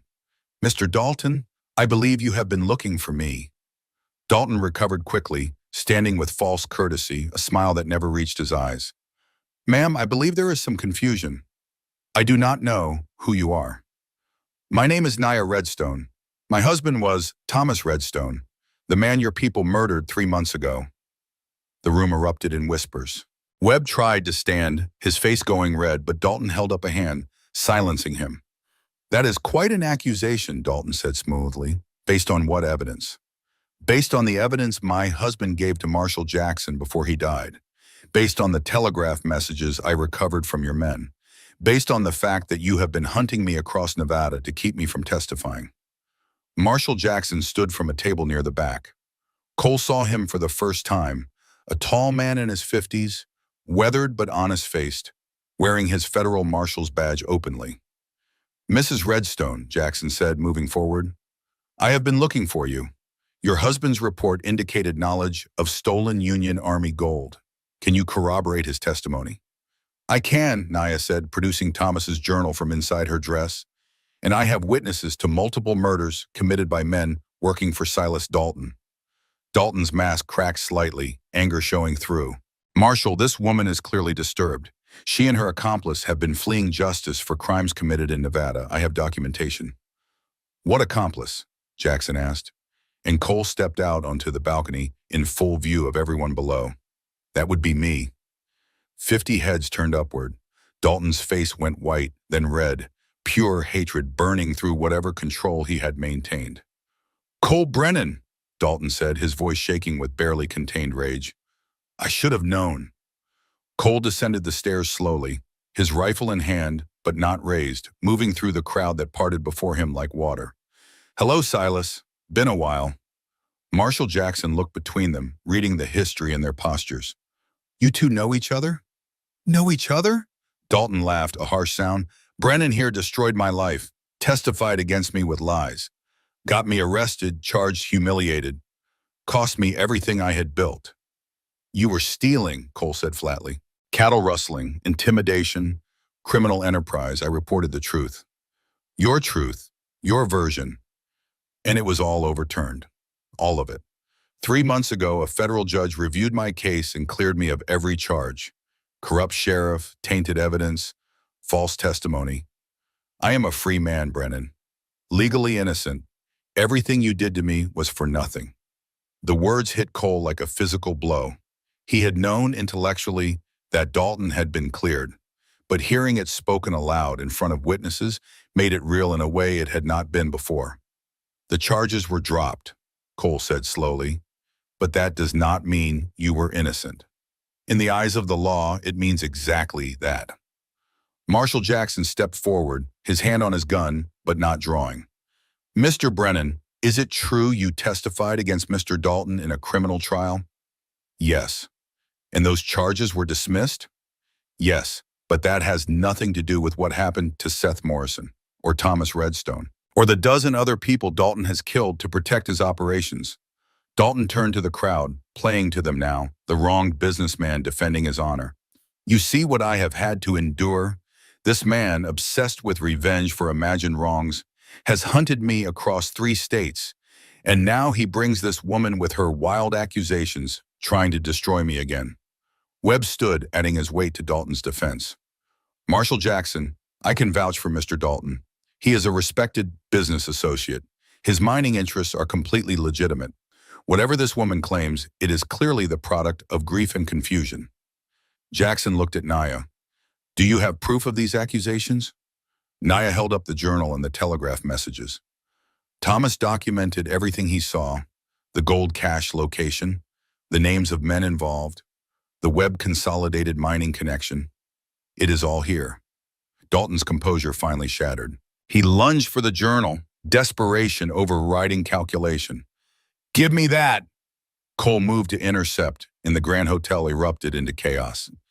Bodies collided with the force of 2 years of hatred given physical form. Cole and Dalton crashed into a table, scattering dishes and glasses, rolling across the floor in a tangle of fists and fury. The crowd scattered, screaming, diving for cover as the veneer of civilization tore away to reveal the violence that had always lurked beneath. Dalton was older than Cole, but fighting with the desperation of a man who had everything to lose. He threw a punch that connected with Cole's jaw, snapping his head back, following it with a knee to the ribs that drove the air from Cole's lungs. But Cole had been fighting since he was 18 years old, had survived 4 years of war and 2 years of running, and he absorbed the punishment and gave it back double. They broke apart, circling, looking for openings. Around them, chaos continued. Marshall Jackson had his gun drawn, shouting orders that no one could hear over the screaming. Webb's hired men were moving toward the fight, hands on their weapons, and Naya stood in the center of it all, holding Thomas's journal, the evidence that could end this if they survived long enough to use it. You cost me everything, Dalton roared, throwing another punch that Cole barely blocked. My reputation, my future, all because you could not mind your own business. You killed Seth, Cole shouted back, landing a solid hit to Dalton's midsection. A 20-year-old boy, for revenge. He was a tool, a message, the same message I am sending you now. They crashed through the lobby and into the bar, Dalton grabbing a whiskey bottle and swinging it at Cole's head. Cole ducked, heard the bottle shatter against the wall behind him, felt glass slice across his cheek. He responded with an uppercut that lifted Dalton off his feet, sending him sprawling backward into the polished wood bar. Dalton's hand found a shard of broken glass. He came up swinging, the improvised weapon catching Cole across the forearm, opening a long gash that immediately began bleeding. Cole grabbed Dalton's wrist, twisting, forcing the glass from his grip. They were face to face now, close enough that Cole could see the madness in Dalton's eyes, the rage that had been building for 2 years. Should have killed you in the war, Dalton hissed, when we were on opposite sides of that trench at Petersburg. I had you in my sights, could have pulled the trigger. But I thought he is a soldier like me, fighting for what he believes. I let you live. Biggest mistake I ever made. Second biggest, Cole said. First was touching Seth. He drove his forehead into Dalton's nose, heard the crunch of breaking bone, felt hot blood spray across both their faces. Dalton staggered backward, and Cole pressed the advantage, raining punches, each one carrying the weight of 2 years of guilt and anger and grief. But Dalton was not finished. He grabbed Cole in a wrestling hold, using his superior weight to drive them both to the ground. They rolled, struggling for position, crashing into furniture, blood from various cuts mixing with spilled whiskey on the polished floor. Dalton's hands found Cole's throat and squeezed. Cole felt his vision start to narrow, black spots dancing at the edges, the world going distant and strange. He clawed at Dalton's grip, but the man had the leverage, had the position, had the killing angle. I win, Brennan, Dalton gasped, his own face purple with effort. I always win. Then a whiskey bottle exploded across the back of Dalton's head. The grip on Cole's throat loosened. Dalton toppled sideways, and Cole saw Naya standing there, the broken bottle in her hand, her face set with determination. Not this time, she said. Cole rolled away, gasping for air, his throat on fire. Dalton tried to rise, shaking his head to clear it, blood running from the gash Naya's blow had opened. Cole forced himself to his feet, every movement agony, his body screaming for rest it would not get. Dalton charged one last time, a desperate bull rush. Cole sidestepped, grabbed Dalton's arm, used his own momentum against him. Dalton crashed into the bar with bone-breaking force and slid to the floor. Cole stood over him, fists raised, ready to continue, but Dalton was done. The man looked up at him with eyes that held hatred and defeat in equal measure. "Do it," Dalton said. "Kill me. I know you want to." Cole's fist trembled. It would be so easy. One more punch, one more blow. End it here, end it now, justice delivered by hand rather than law. But then he thought of Seth, of the last words the boy had spoken. "You taught me how to live right." And Cole knew that right did not mean becoming the same kind of monster he was trying to stop. He lowered his fist. "No," Cole said, his voice raw. "You face trial. You face justice. Real justice, not the corrupt version that let you walk before." Marshal Jackson was there suddenly, deputies flanking him, guns drawn. "Step back, Mr. Brennan." Cole stepped back, and Jackson's men pulled Dalton to his feet, manacling his wrists. "Silas Dalton," Jackson said formally, "you are under arrest for the murder of Thomas Redstone, conspiracy to commit murder, theft of federal property, and about a dozen other charges we will work out once we get you in a cell." Dalton smiled through broken teeth. "You have nothing. No proof, no witnesses, the word of a grieving widow and a man with a vendetta. My lawyers will tear you apart." "Actually," a new boy said, "you have me." Everyone turned to see a shorter, stockier man stepping forward from the crowd. Pike, the man who had chased them from the ridge, the man who had worked for Dalton. "My name is Pike Thornton," he said, looking at Marshal Jackson. "I worked for Dalton, and I will testify to everything. The murder of Thomas Redstone on Dalton's orders, the murder of Seth Morrison 2 years ago, the stolen gold, the web connection, all of it, in exchange for a reduced sentence." Dalton's face went from triumphant to horrified. "You traitorous bastard!" "No," Pike said quietly, "just tired of being on the wrong side."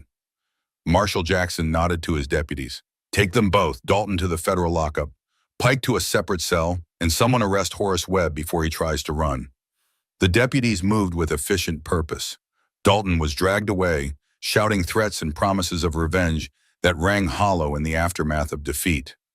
Webb was caught trying to slip out the back door, his attempts at bribery falling on deaf ears. And the Sunday social crowd stood in shocked silence, watching their illusion of respectability crumble. Cole found Naya in the chaos, pulled her close, felt her solid and real and alive in his arms. "We did it," she whispered. "You did it. That whiskey bottle saved my life. Then we are even. You saved mine first." Marshal Jackson approached, holstering his weapon, surveying the destruction of the Grand Hotel's main floor with a bemused expression. "Hell of a Sunday social," he observed, "though I imagine the hotel will send me the bill for damages." "Worth it?" Cole asked. "Worth it. Thomas Redstone's testimony about the gold cash was solid, but I needed corroboration. Now I have it. I have Pike's testimony, I have the journal, I have enough to bury Dalton and Webb and their whole operation." He paused. "I am sorry it took so long to get here. Sorry Thomas paid the price for bringing me the truth." "He was a good man," Naya said softly. "He was, and he will be remembered as one. What you two did here today, walking into this knowing it was a trap, that took courage. Real courage." Cole thought about Daniel sitting on that Colorado porch 35 years in the future, asking about fear and manhood and what it meant to be strong. "Sometimes courage is all we have," he said. Sayonum. Marshal Jackson's office smelled of old wood and ink and the particular mustiness of legal documents, stacked in corners and forgotten.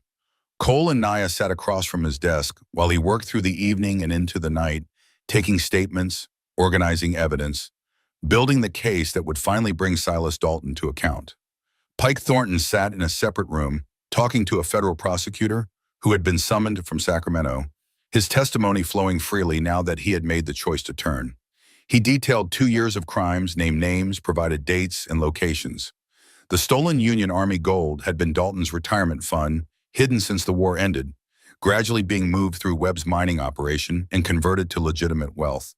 Thomas Redstone had stumbled onto one of those transfers while guiding travelers through the valley.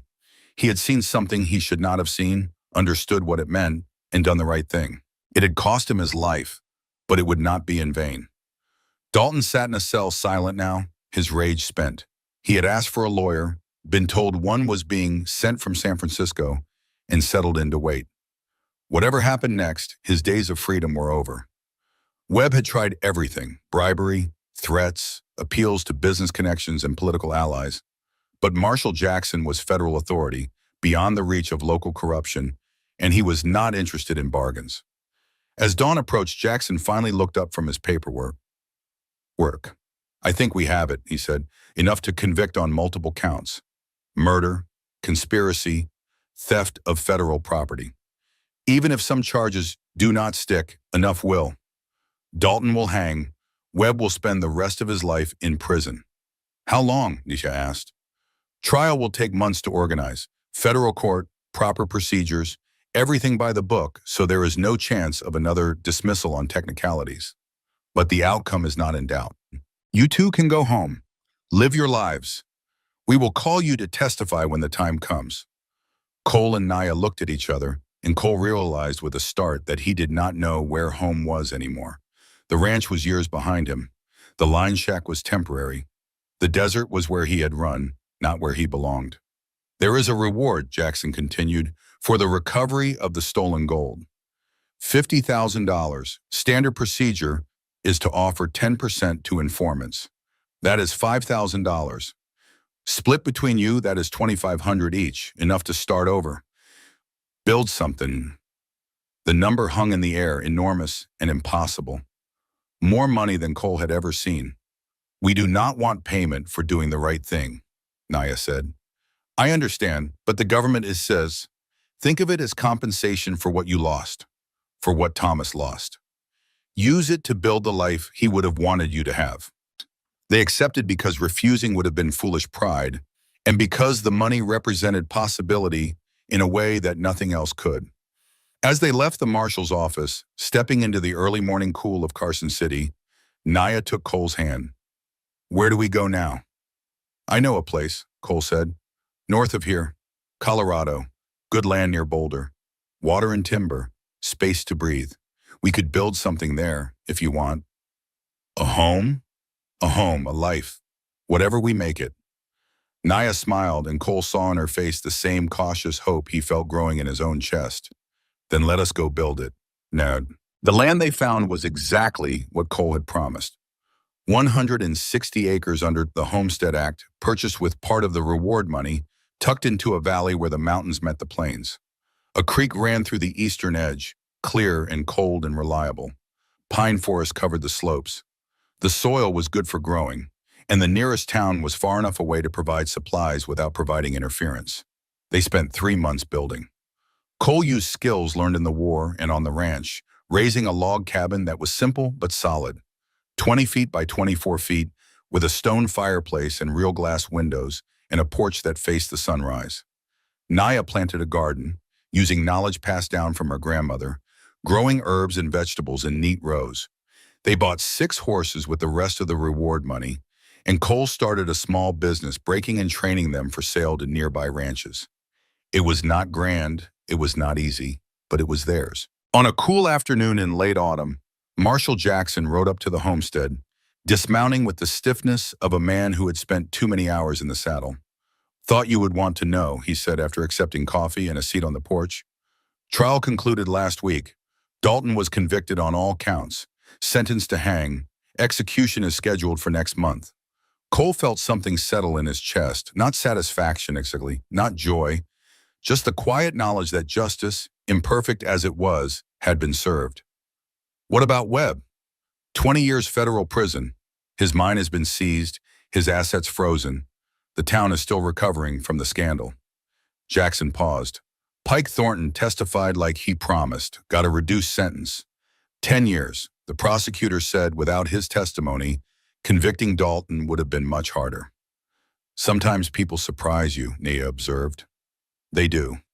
Jackson finished his coffee and stood. I also wanted to offer you something, Mr. Brennan. The Federal Marshal Service is expanding. We need good men, men with military experience and frontier knowledge. The pay is steady, the work is honest. If you are interested. Cole thought about it. The old him, the man who had ridden alone through Nevada, would have accepted, would have jumped at the chance to have purpose again, structure, a mission. But that man was gone, replaced by someone who had found something more valuable than duty.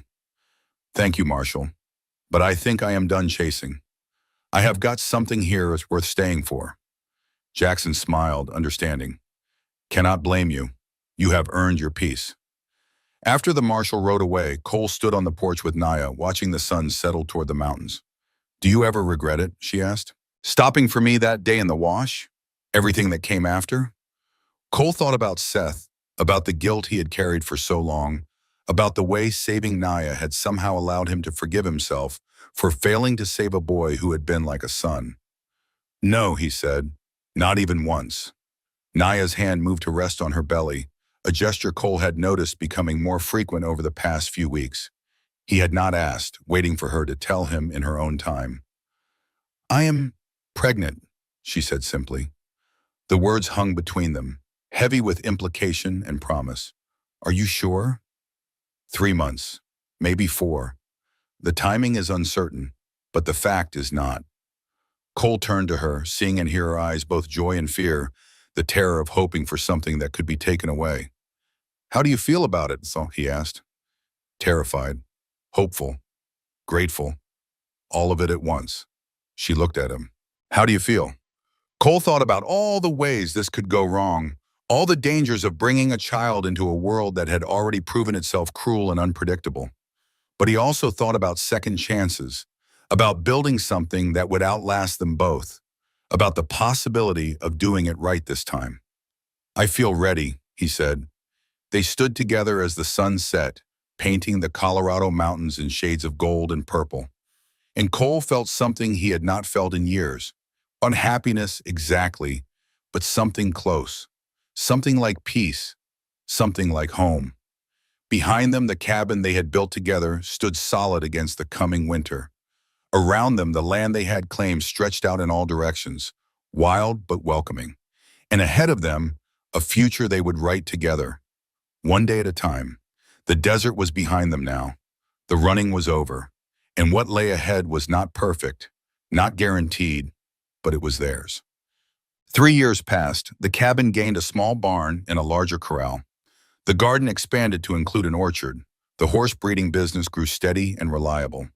And a daughter, dark-haired and bright-eyed, learned to walk in the shadow of the mountains her parents had chosen as home. They named her Sarah, after Cole's mother.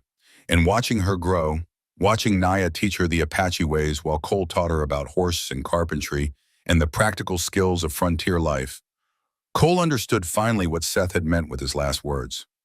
Living right was not about never making mistakes. It was about learning from them. It was about standing up when you fell down. It was about protecting what mattered even when the cost was high. On a summer evening, Cole sat on the porch with Naya while Sarah played in the yard, chasing fireflies in the gathering dusk. The peace was so complete it felt almost fragile, like something that could shatter if acknowledged too directly. Do you ever think about that day in the wash? Naya asked. Sometimes. What do you think about? Cole considered the question. I think about the choice you made. To trust me when you had no reason to. To believe my answer when I could have been lying.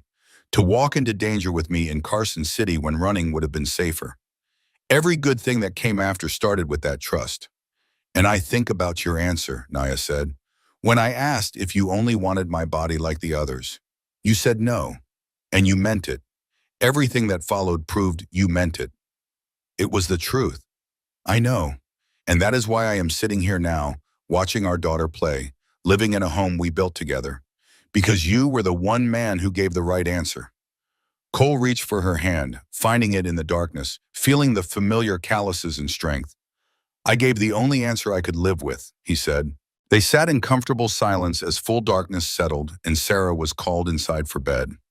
And later, much later, after the child was asleep and the fire burned low, they held each other and understood that they had made it through. Against all odds, against all expectations, they had survived and built something worth keeping. The desert had tested them, the past had hunted them, and they had emerged together, scarred but whole, carrying forward into whatever tomorrow brought. The story circled back on itself, returning to where it began. The Colorado porch, 30 years after the cabin was first built. Cole Brennan at 67, his grandson Daniel at 16, the sun settling toward evening. "So, Grandma Naya," Daniel said slowly, processing everything he had heard. "She was the woman in the wash. The one you saved." "The one who saved me," Cole corrected. "Make no mistake, Daniel. I might have pulled her from that river, but she pulled me from something deeper. From guilt and isolation and the belief that I was not worth saving. We saved each other. And you lived here, built all of this. Every log you see in this cabin, I cut and placed myself. Your grandmother planted every tree in that orchard. We made this together from nothing but land and will and the decision to stop running." Daniel was quiet for a long moment, his young mind working through the implications. "The war is different," he said finally. "France is different from Nevada. But you are saying the fear is the same. The fear is always the same. The question is what you do with it. And what should I do?" Cole leaned forward, his weathered hands gripping the armrests of the chair he had made 40 years ago. "You go. You fight if you must. You protect the men beside you. You do not seek glory, but you do not shirk duty. And when it is over, when you come home, you find something worth building, someone worth loving, a purpose beyond yourself. Because surviving is not enough, Daniel. Living is what matters. Living with honor and compassion and the courage to answer hard questions honestly. Like Grandma's question in the wash. Exactly like that. She asked if I only wanted her body. The easy answer was yes. The profitable answer was yes. But the right answer was no. And that no, that one moment of choosing integrity over appetite, it led to everything good that came after. Daniel nodded, understanding settling into his young face. "Where is Grandma now?" Cole's expression softened. "Inside, making dinner, still teaching, still healing, still being the strongest person I've ever known. She is 64 now, and she still braids her hair the Apache way before anything important. Says it connects her to her grandmother, to her heritage, to the warrior spirit that got her through those days in the desert." As if summoned by mention, Naya appeared in the doorway, older but still carrying herself with the same quiet strength that had drawn Cole to her all those years ago. Her hair, now streaked with silver, was indeed braided. "Dinner is ready," she said, "and you two have been talking long enough. The boy needs to eat before his train tomorrow." She looked at Daniel with eyes that held wisdom and sorrow and hard-won peace. "Your grandfather tell you about fear?" she asked. "Yes, ma'am." "Good. Remember this too. The bravest thing you can do is trust the right people. I trusted your grandfather when I had every reason not to, and it saved my life. Find people you can trust, Daniel. People who give honest answers to hard questions. People who stand beside you rather than in front of you. That is how you survive. That is how you live." They went inside together, 3 generations bound by blood and story, and shared a meal in the home that Cole and Naya had built from wilderness and will. Later, after Daniel had gone to sleep, Cole and Naya stood on the porch one last time, looking out at the land they had claimed and tamed and made their own. "Think he understood?" Naya asked. "Some of it. The rest he will learn the way we did, by living through it. I hope he comes home. He will, because he knows what home is. We gave him that." Naya leaned against Cole and he wrapped his arm around her, and they stood together the way they had stood together for 35 years. Partners, equals. 2 people who had asked and answered the hardest question either had ever faced, and built everything that mattered from that honest exchange. The desert was a lifetime ago. The running had ended decades past, but the lesson remained as fresh and vital as the day it was learned. Be the kind of person who gives honest answers. Be the kind of person who keeps promises. Be the kind of person worth trusting when trust should be impossible. Be, in short, the kind of person who deserves the faith that others place in you. And in being that person, find not just survival, but life. Real life. The kind worth living. The kind worth passing on.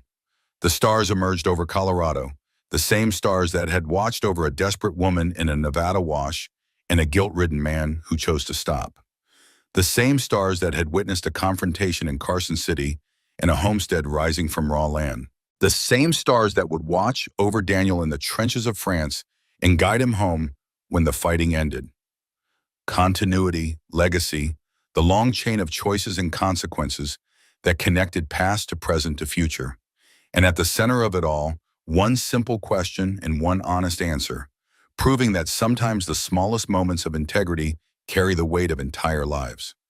"Ready for bed?" Naya asked. "In a minute," Cole said. "I just want to stand here a little longer. Remember what it took to get here. We earned it. We did, together."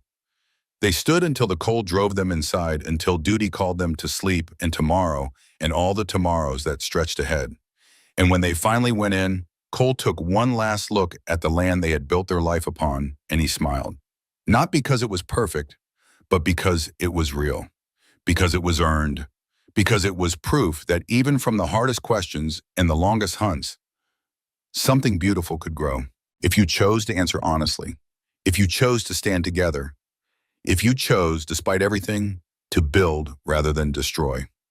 The door closed, the lights went out, and the homestead settled into the peaceful darkness of another night, another chapter in a story that had begun with a question in the desert and would continue as long as people remembered what that question had cost and what that answer had bought. Everything. The answer had bought everything, and it had been worth it. Every mile, every scar, every moment of fear and doubt and desperate hope. Worth it, all of it.